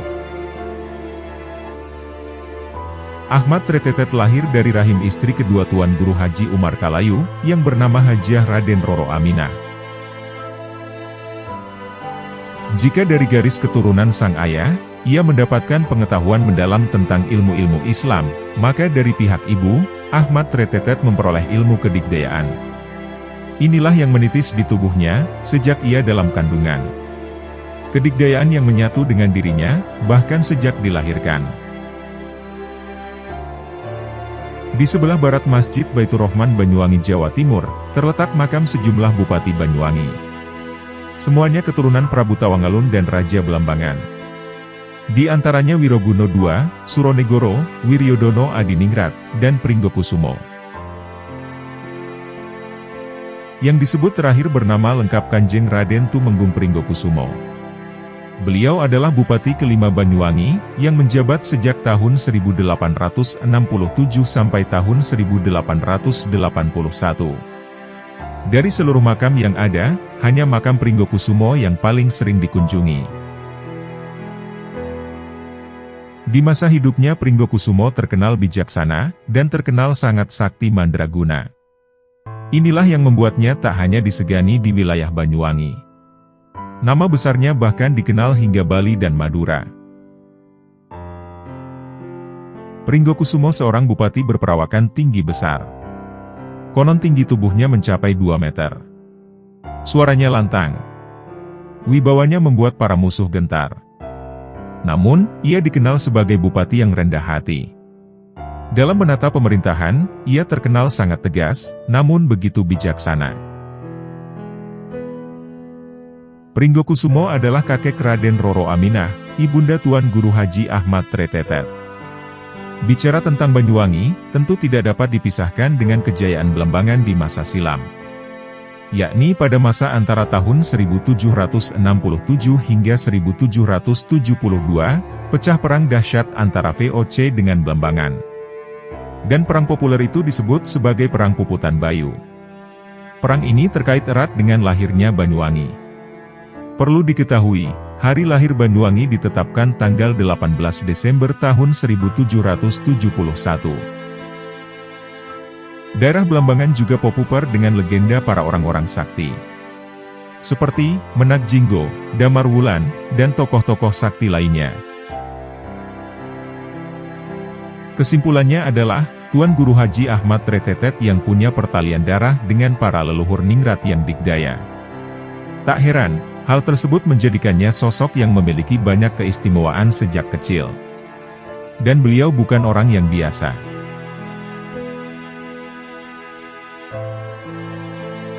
Mesin pesawat tiba-tiba menyala. Semasih almarhum Dr. Andus R. Djoko Prayitno menjadi Kepala Museum NTB di tahun 2000-an, ia pernah berkisah tentang sosok Tuan Guru Ahmad Tretetet. Ia sendiri mengaku masih punya hubungan darah dengan ulama eksentrik itu. Beliau terhitung masih kakek saya. Ayah Tuan Guru Ahmad Tretetet menikah dengan seorang wanita bangsawan Banyuwangi. Ibu Ahmad Tretetet. Itu keluarga dekat saya dari pihak bapak. Ungkap Djoko Prayitno. Seniman patung ini bercerita, pada suatu hari Ahmad Tretetet berkunjung ke rumah orang tuanya di Kampung Jawa, Mataram. Keluarga lelaki yang selalu mengenakan baret ini, menyambut kedatangan sang wali legendaris itu dengan penuh kekeluargaan. Ayah memaksa beliau menginap beberapa hari. Tuan Guru Tretetet tak menolak. Tapi di hari kedua, beliau pamit hendak ke Jawa, mau charter pesawat. Ujar Djoko. Ayah Djoko berusaha membujuk sang ulama agar menginap beberapa malam lagi. Sebab, pesawat yang menuju Surabaya di hari itu mesinnya sedang mengalami kerusakan. Saat itu, di lapangan udara Rembiga Mataram hanya melayani penerbangan domestik. Dengan armada Fokker F-28, sebagai pesawat andalannya. Ayah sudah menghubungi pihak bandara melalui telepon. Dijelaskan, pesawat sedang mengalami kerusakan mesin. Butuh beberapa waktu untuk memperbaikinya. Ucapnya. Tetapi Ahmad Tretetet tetap bersikeras ingin berangkat ke Jawa hari itu juga. Ia mengabaikan penjelasan ayah Djoko, tentang kondisi pesawat yang sangat tidak memungkinkan melakukan penerbangan. Karena terus ngotot, akhirnya ayah Djoko mengantar ulama itu menuju bandara. Di bandara, kata Djoko, Ahmad Tretetet tetap tidak mau tahu keterangan dari para petugas, tentang pesawat yang sedang bermasalah itu. Saya harus pergi ke Surabaya sekarang. Mesin pesawat itu tidak rusak. Antar saya ke pesawat sekarang. Demikian ucapan Ahmad Tretetet yang bersikeras di Bandara Selaparang, seperti yang ditirukan Djoko. Petugas dan seorang kopilot akhirnya menuruti permintaannya. Kemudian kopilot mencoba menyalakan mesin. Dengan serta-merta, terjadilah sesuatu keajaiban yang membuatnya geleng-geleng kepala. Mesin pesawat itu tiba-tiba hidup kembali. Selama ribuan kali jam terbang, baru kali ini ia mengalami suatu keajaiban. Pesawat itu ia tahu betul sedang mogok, menunggu teknisi yang akan memperbaikinya esok hari. Ia menoleh ke arah Ahmad Tretetet, yang berdiri di tepi landasan pacu. Ahmad Tretetet sedang tertawa cengar-cengir sendirian. Entah apa yang sedang ditertawakannya. "Orang tua itu," ucapnya lirih. Hari itu juga, jelas Joko, Ahmad Tretetet terbang ke Surabaya. Itulah pertama kalinya saya membuktikan kekaromahan Ahmad Tretetet. "Selama ini saya hanya dengar dari orang," sahut Joko.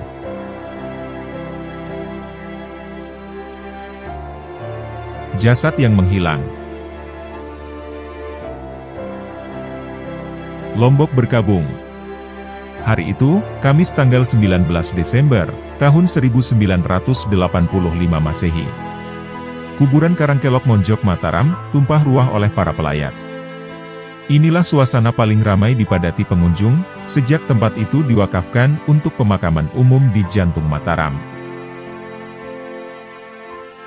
Para pelayat tak hanya membanjiri pemakaman, tapi mulai dari mulut jalan utama perkampungan itu orang-orang berjejalan. Sementara, pengunjung terus-menerus berdatangan menuju rumah duka dan pekuburan, seolah mereka tak henti-hentinya. Tuan Guru Tretetet dikabarkan meninggal dunia. Kabar yang menyentak itu begitu cepat menyebar. Mataram gempar. Tak hanya para warga kota yang tak ingin ketinggalan mengantar ulama legendaris itu ke tempat peristirahatannya yang terakhir. Bahkan, hampir seluruh pegawai pemerintahan di kantor Gubernur NTB yang tak jauh dari lokasi makam, mereka berduyun-duyun melayat di pagi itu. Waktu itu saya sudah SMP. Jadi sudah cukup mengerti. Tutur Abah Saleh ketika diwawancarai. Lelaki yang memelihara kumis dan berewok panjang itu adalah cucu semata wayang dari Tuan Guru Tretetet. Saleh menceritakan, di rumah duka milik seorang familinya di Karangkelok penuh sesak. Keranda yang semestinya dipikul sejumlah orang, terpaksa diangkat di atas kepala orang-orang yang memadati rumah dan pekarangan. Saking ramainya pelayat, sampai-sampai tak ada celah sedikit pun untuk membawa jenazah ke pekuburan. Pada saat itu, terjadilah sesuatu yang jarang pernah terlihat dalam suasana berkabung dimanapun. Mulai dari dalam rumah, keranda jenazah Tuan Guru Haji Ahmad Tretetet dioper dari tangan ke tangan, di atas kepala para pelayat sampai makam.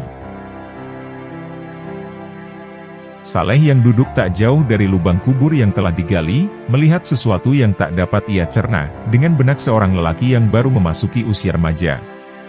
Apakah ini tanda-tanda kewalian Datok? Demikian ia memanggil kakeknya, yang selama ini ia hanya dengar dari penuturan orang banyak. Bahkan di saat ruh sudah tak bersama jasadnya, Tuan Guru Haji Ahmad Tretetet masih menunjukkan sesuatu yang tak bisa diterima nalar. Sampai di liang lahat, jasad Datok menghilang dari keranda. Kenang Saleh. Melihat keranda yang kosong itu, orang-orang yang berada di sekeliling lubang pusara, yang telah disiapkan untuk jenazah Sang Waliullah, mereka saling berpandangan. Mereka tak mengucap sepatah kata pun. Akhirnya liang kubur itu pun ditimbun. Jadi, di kuburan Karangkelok itu, tidak ada jasad Datok. Jasad beliau hilang sebelum sampai makam. Tegas Saleh. Penjelasan Saleh terkait erat dengan anggapan sebagian halayak, bahwa Tuan Guru Haji Ahmad Tretetet masih hidup. Silakan datang berkunjung ke tempat saya. Saya akan tunjukkan bukti bahwa beliau masih hidup. Demikian sebuah pesan dari seorang netizen, yang pernah diterima Al-Iqra. Tuan Guru Ahmad Tretetet benar-benar menjadi sebuah misteri. Setelah kabar tentang wafatnya sang legenda tersebar, orang-orang terus berziarah ke pemakaman Karangkelok. Hingga sekarang, mereka datang dengan berbagai niat dan tujuan. Sementara, banyak pula kesaksian orang-orang yang pernah didatangi sang wali di sejumlah tempat, jauh setelah ia diberitakan meninggal dunia. Orang suci, sang ulama karomah di tanah Lombok itu, tak pernah berhenti menjadi buah bibir. Ia sudah kembali kepada sang Kholik, atau masih hidup, wallahu a'lam bishawab. Setidaknya, ia tak pernah mati di hati orang-orang yang mengenalnya.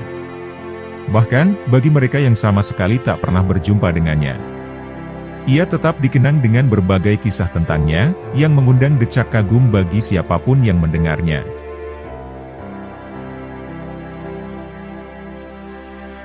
Muncul setelah wafat. Tuan Guru Haji Ahmad Tretetet dikabarkan meninggal dunia di tahun 1985.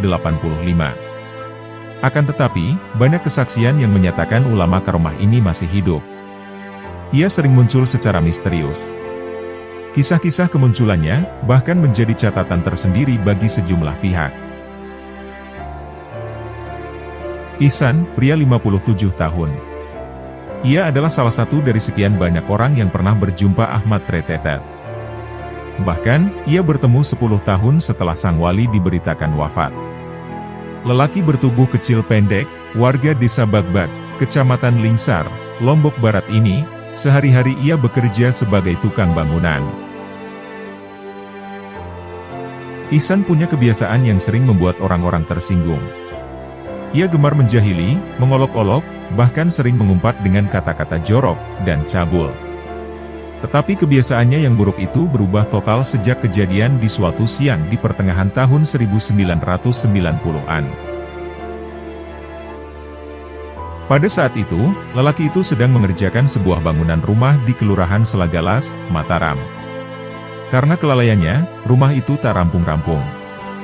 Pekerjaannya telah melewati batas waktu pengerjaan dalam kesepakatan dengan pemiliknya. Akhirnya, Ihsan pun menjadi kelabakan. Sehingga ia mesti berupaya keras, agar bangunan itu selesai. Saya ingat betul, itu hari Jumat. Saya sengaja tidak mengerjakan sholat Jumat, karena dikejar waktu. Saya paksakan diri, bahkan malam pun saya bekerja. Supaya kerjaan itu cepat selesai. Tutur Ihsan. Saat itu tengah hari. Saat orang-orang berangkat Jumatan, Ihsan masih sibuk dengan pekerjaannya. Tangannya belepotan adonan semen dan pasir. Ia bekerja sendiri, tanpa dibantu dengan seorang peladen. Tiba-tiba seorang lelaki separuh baya, berjubah putih, dan bersorban muncul di hadapannya. Ihsan pun seketika terkejut. Ia sama sekali tak mengenal lelaki ini. Namun, setelah mengingat banyak cerita tentang seorang tokoh legendaris di Lombok, yang disebut-sebut sebagai seorang wali, tak lama Ihsan pun sadar. Dalam benaknya, mungkin dirinya saat ini tengah berhadapan dengan seorang tokoh keramat, Tuan Guru Ahmad Tretetet. Ihsan menuturkan, sosok di hadapannya itu hanya memandangnya, tanpa berkata-kata. Tetapi sejurus kemudian, ia membuang semua perkakas kerja milik Ihsan. Centong semen saya terpelanting, karena dilemparkannya. Tutur Ihsan. Setelah membuang semua alat-alat pertukangan itu, lelaki yang diakini Ahmad Tretetet itu kemudian pergi. Ia meninggalkan Ihsan yang pucat pasi seperti kehilangan darah. Ihsan benar-benar berubah sejak saat itu. Ia tak banyak bicara lagi. Keusilannya kini sudah hilang. Ia begitu rajin beribadah, yang selama ini sering dikesampingkan. Pertemuan dengan Ahmad Tretetet yang sekejap itu, mampu mengubah segalanya. Orang-orang menganggap Ihsan aneh setelah itu. Apalagi karena sering mendengarnya tertawa ganjil seorang diri. Ihsan sendiri tidak terlalu menghiraukan anggapan orang-orang terhadapnya. Ada sesuatu yang membuatnya tidak mengerti, semenjak bertemu sang wali. Setelahnya, ia bahkan bisa melihat tanda-tanda kematian seseorang. Sejak ketemu Tuan Guru Tretetet, saya sering memberitahu orang yang saya lihat ajal sudah di depan matanya. Saya suruh dia jangan kemana-mana selama beberapa hari. Tetapi banyak orang marah-marah setelah saya beritahu. Dipikirnya saya bertambah gila. Ungkap Ihsan. Tetapi, 2-3 hari kemudian, kata-kata Ihsan terbukti. Orang-orang yang diperingatkannya itu meninggal dunia. Kenapa saya yang beliau pilih? Untuk bisa melihat dan membaca tanda-tanda kematian itu, saya tak juga mengerti. Ucap Ihsan. Ahmad Tretetet tetap menjadi sebuah misteri. Ulama keramat yang sampai sekarang diyakini sejumlah kalangan masih hidup. Ia akan muncul, menjumpai orang-orang yang menjadi pilihannya. Dan orang-orang meyakini, jika bertemu dengan sang wali adalah berkah tersendiri.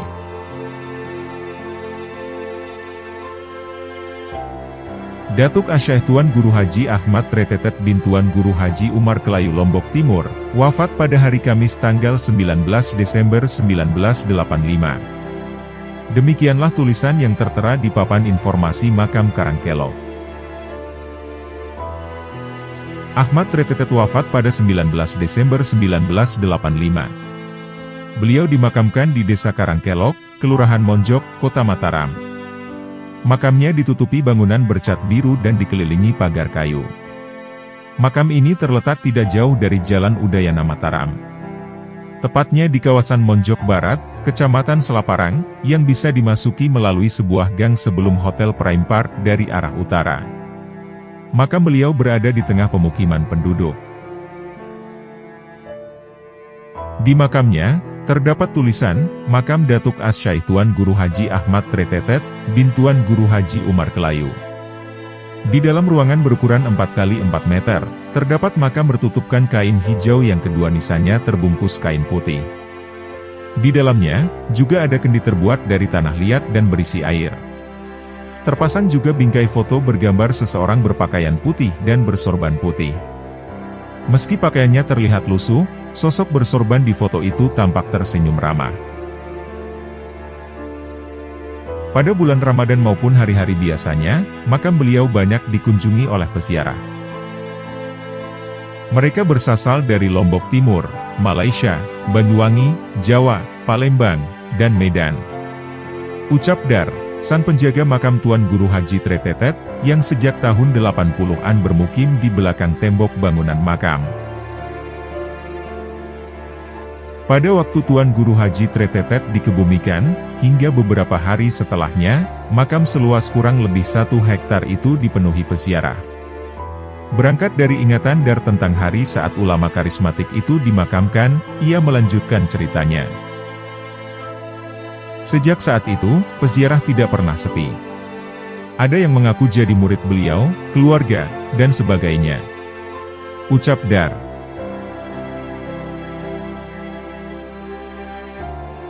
Tak disangka mampu mengangkat beban yang berat. Dalam banyak cerita, Ahmad Tretetet konon sering mengambil terang-terangan barang milik siapa saja, seraya berseru, halal, halal. Cerita yang disampaikan seenaknya, dari mulut ke mulut, mengesankan hal yang naif. Seolah sang waliullah main rampas, serta meminta secara tak beretika. Dan jika tak diberikan, Ahmad Tretetet murka dan akibatnya fatal. Rumah atau tempat pemilik barang musnah terbakar. Sungguh kisah-kisah yang tak bisa dipertanggungjawabkan kebenarannya. Yang akhirnya akan menyudutkan kepada sosok Tuan Guru Ahmad Tretetet. Almarhum Haji Kasiran. Beliau adalah seorang ulama ternama di Lombok Tengah. Pengetahuan agamanya yang luas, berhasil menciptakan kondisi religius, dan turut berperan dalam kebangkitan Islam di wilayah tersebut. Ditambah lagi, kapasitasnya sebagai pendiri dan pengasuh sebuah pondok pesantren, menobatkannya sebagai tuan guru yang cukup berpengaruh di wilayah itu. Kasiran tetap aktif memberikan pengabdian dan pencerahan, hingga beliau berusia lanjut. Ada kejadian yang tak terbayang sebelumnya di benak ulama yang mulai uzur ini. Sebuah pertemuan yang tak disangka-sangka, dengan urut-urutan peristiwa yang sulit dicerna otak manusia biasa. Tiba-tiba, saat itu ia sudah berada di Mataram. Berjalan dituntun sang ulama kontroversial, Tuan Guru Haji Ahmad Tretetet. Telah lama Kasiran mendengar nama besar Ahmad Tretetet. Tapi seumur-umur, baru kali itu ia bersua tokoh unik yang disegani para ulama sepulau Lombok itu. Bagaimanapun, hati tokoh alim ini bergetar, tak bisa menolak saat tangan Ahmad Tretetet memegang lengannya. Nampak Ahmad Tretetet menuntunnya berjalan, tanpa mengetahui kemana arah tujuan. Masih pagi saat itu, 40-an tahun silam. Mereka berhenti di sebuah bangunan huler, sebuah mesin penggiling padi. Dan tangan Ahmad Tretetet masih memegang lengan Tuan Guru Kasiran. Tempat penggilingan itu tak pernah sepi. Ada berkarung-karung beras yang siap diangkut ke truk, yang sudah terpilah dari bulir-bulir gabah hasil proses huler. Ahmad Tretetet mendekati pemilik beras, dan jarinya menunjuk salah satu karung. "Halal. Halal?" tanyanya. Pemilik beras pun mengangguk, nampaknya ia mengenal sang legenda. Tiba-tiba, Ahmad Tretetet meminta Kasiran mengangkat sekarung beras yang ditunjuk. "Angkat, dan bawa," perintah Ahmad Tretetet. Tuan Guru Kasiran tertegun ragu. Satu karung beras itu ditaksirnya lebih dari 50 kg. Seumur hidup, ia tak pernah memikul beban seberat itu. Ia menyadari, dengan dirinya yang kini telah renta, sangat tidak mungkin memenuhi permintaan Ahmad Tretetet. Sungguh perintah yang gila, pikirnya dalam hati. Terdengar lagi suara Ahmad Tretetet, kini seperti memaksa. "Angkat, bawa." Kembali Tuan Guru Kasiran tertegun. Ia ingin menjawab, tapi mulutnya seolah bungkam. Lidahnya terasa kaku. Saat ketiga kali mendengar seruan Ahmad Tretetet, tangan Kasiran gemetar memegang leher karung. Ia mencoba mengangkat dengan kedua belah tangannya yang telah mengeriput dimakan usia. Alangkah terkejutnya Tuan Guru Kasiran. Saat itu, ia tak merasakan berat yang berarti. Seakan bumi tak bergravitasi, ketika ia menaikkan karung berisi beras puluhan kilo itu ke pundaknya yang sudah ringkih.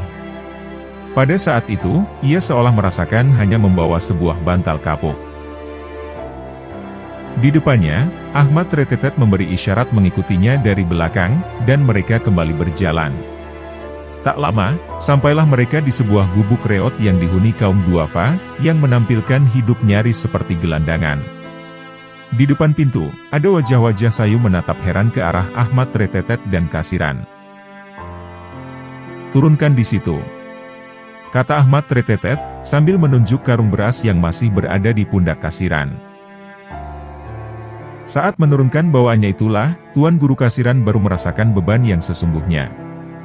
Sekarung beras itu meluncur jatuh di depan pintu, sedangkan Kasiran sempoyongan menahan tubuh yang hampir tersungkur, setelah beban lepas dari pundaknya.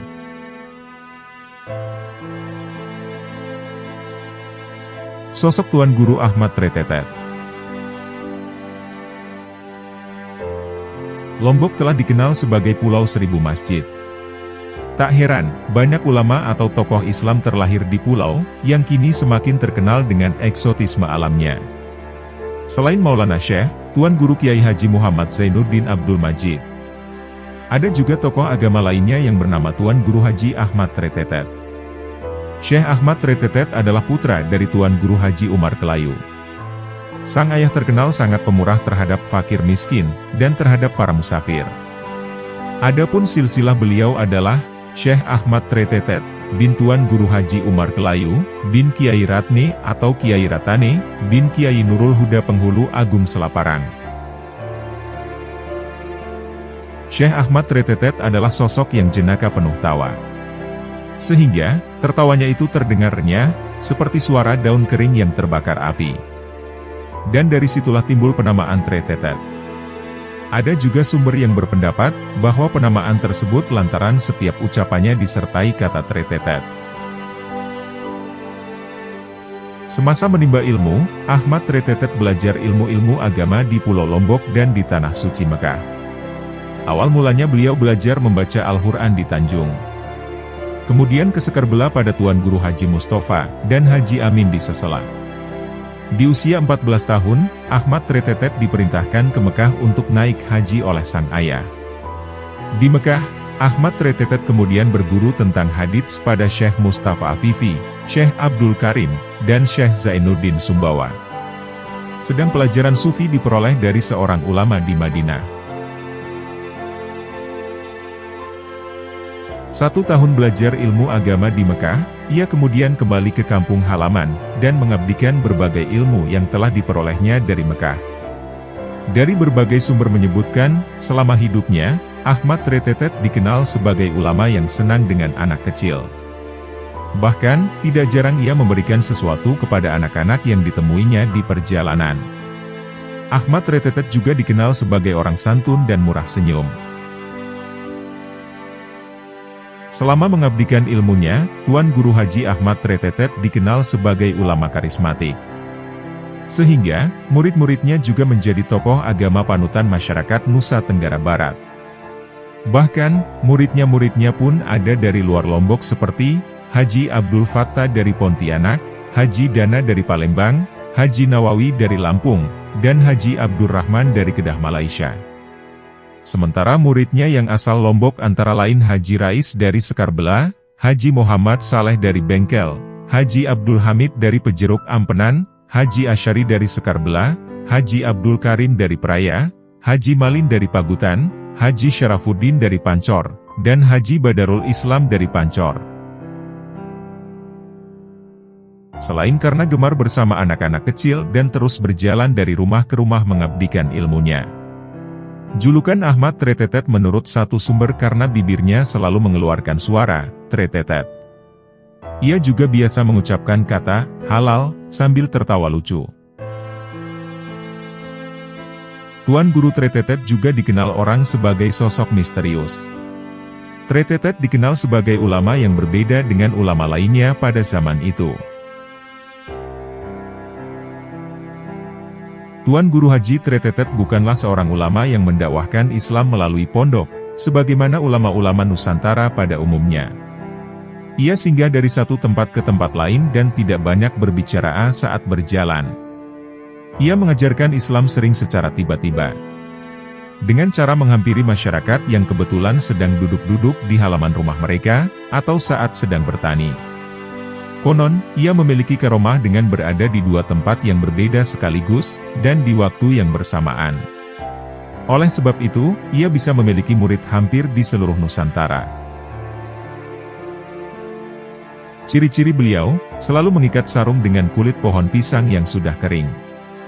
Lalu berjalan saja, sampai tiba-tiba duduk bersama kami, lalu tiba-tiba menghilang.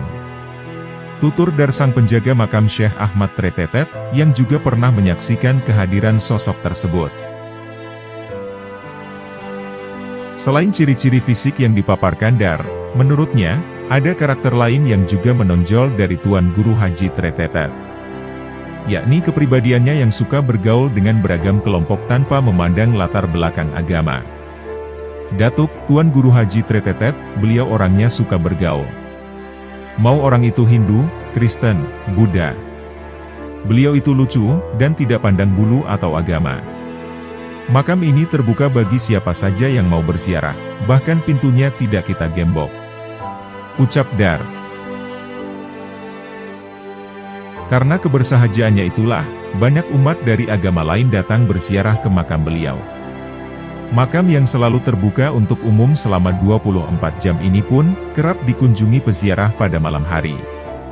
Tak jarang sebagian dari mereka menginap di gazebo, yang telah disediakan Dar di belakang makam Tuan Guru Haji Tretetet. Silahkan, kapan saja, asalkan jaga kebersihan. Di sana tertulis permakluman, para peziarah makam dilarang membawa kemenyan, dupa, atau tabur bunga. Jagalah kebersihan. Ucapnya, seraya menunjuk papan mengenai informasi tentang kebersihan.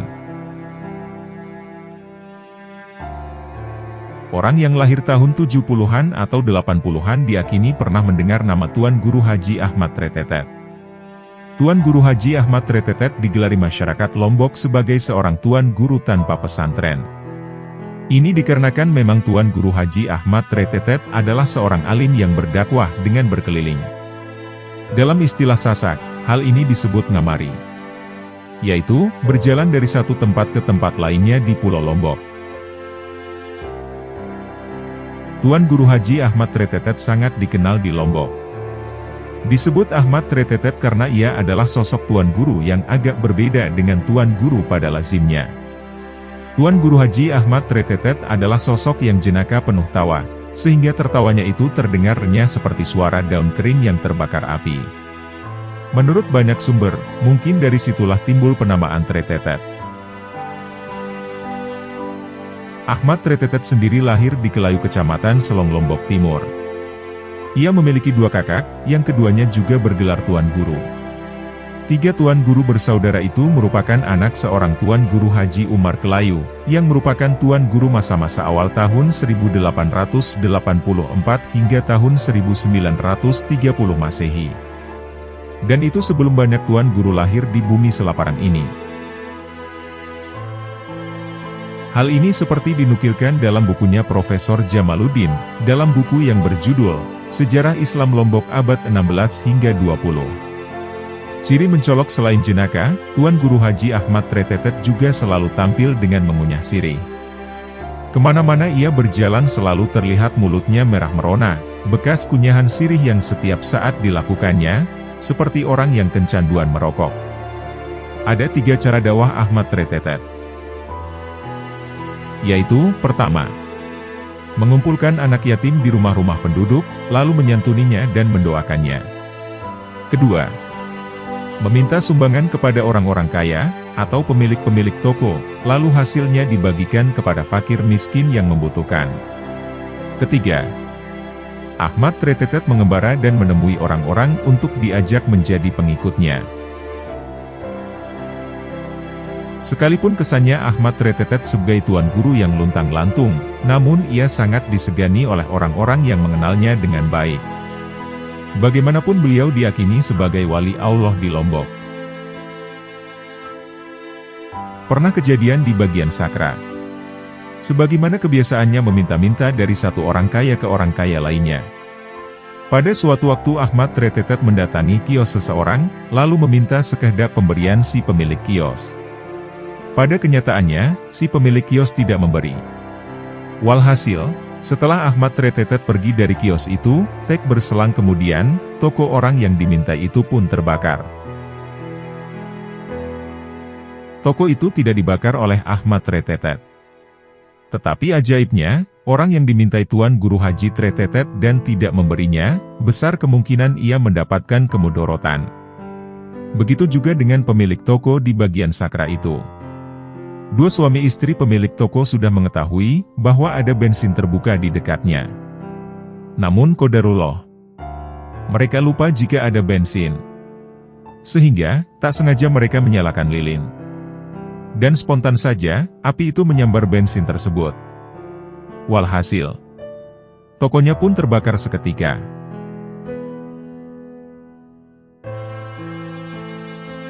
Diketahui, Tuan Guru Ahmad Tretetet wafat pada 19 Desember, tahun 1985. Beliau kemudian dimakamkan di Desa Karangkelok, Kelurahan Monjok, Kota Mataram. Makamnya ditutupi bangunan bercat biru dan dikelilingi pagar kayu. Makam ini terletak tidak jauh dari Jalan Udayana Mataram. Tepatnya di kawasan Monjok Barat, Kecamatan Selaparang, yang bisa dimasuki melalui sebuah gang sebelum Hotel Prime Park dari arah utara. Makam beliau berada di tengah pemukiman penduduk. Di makamnya, terdapat tulisan, Makam Datuk Asyai Tuan Guru Haji Ahmad Tretetet, bin Tuan Guru Haji Umar Kelayu. Di dalam ruangan berukuran 4x4 meter, terdapat makam bertutupkan kain hijau yang kedua nisannya terbungkus kain putih. Di dalamnya, juga ada kendi terbuat dari tanah liat dan berisi air.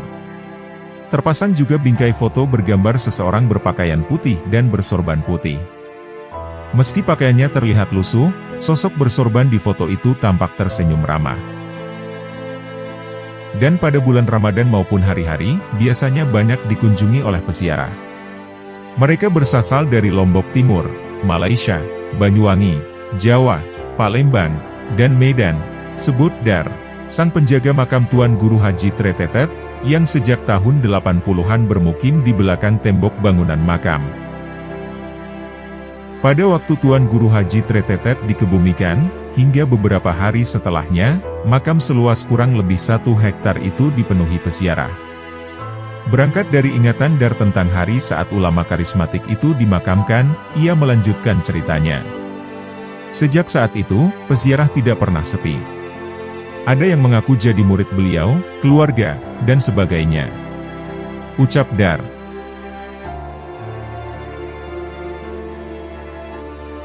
Demikianlah kisah karomah dari Sang Wali Menjeduk, Tuan Guru Haji Ahmad Tretetet. Semoga Allah Subhanahu wa Ta'ala mengumpulkan kita dengan para kekasihnya, di dunia maupun akhirat. Semoga kita dapat meneladani kepribadian akhlak para kekasih Allah, serta mengambil hikmah dari kisah-kisahnya. Dan semoga dengan apa yang telah kami sampaikan, dapat menambah ketakwaan kita kepada Allah Subhanahu wa Ta'ala. Wallahu a'lam bishawab. Terima kasih telah menonton. Jangan lupa klik tombol subscribe, like, komen, dan share, sebagai bentuk dukungan terhadap channel kami. Wassalamualaikum warahmatullahi wabarakatuh.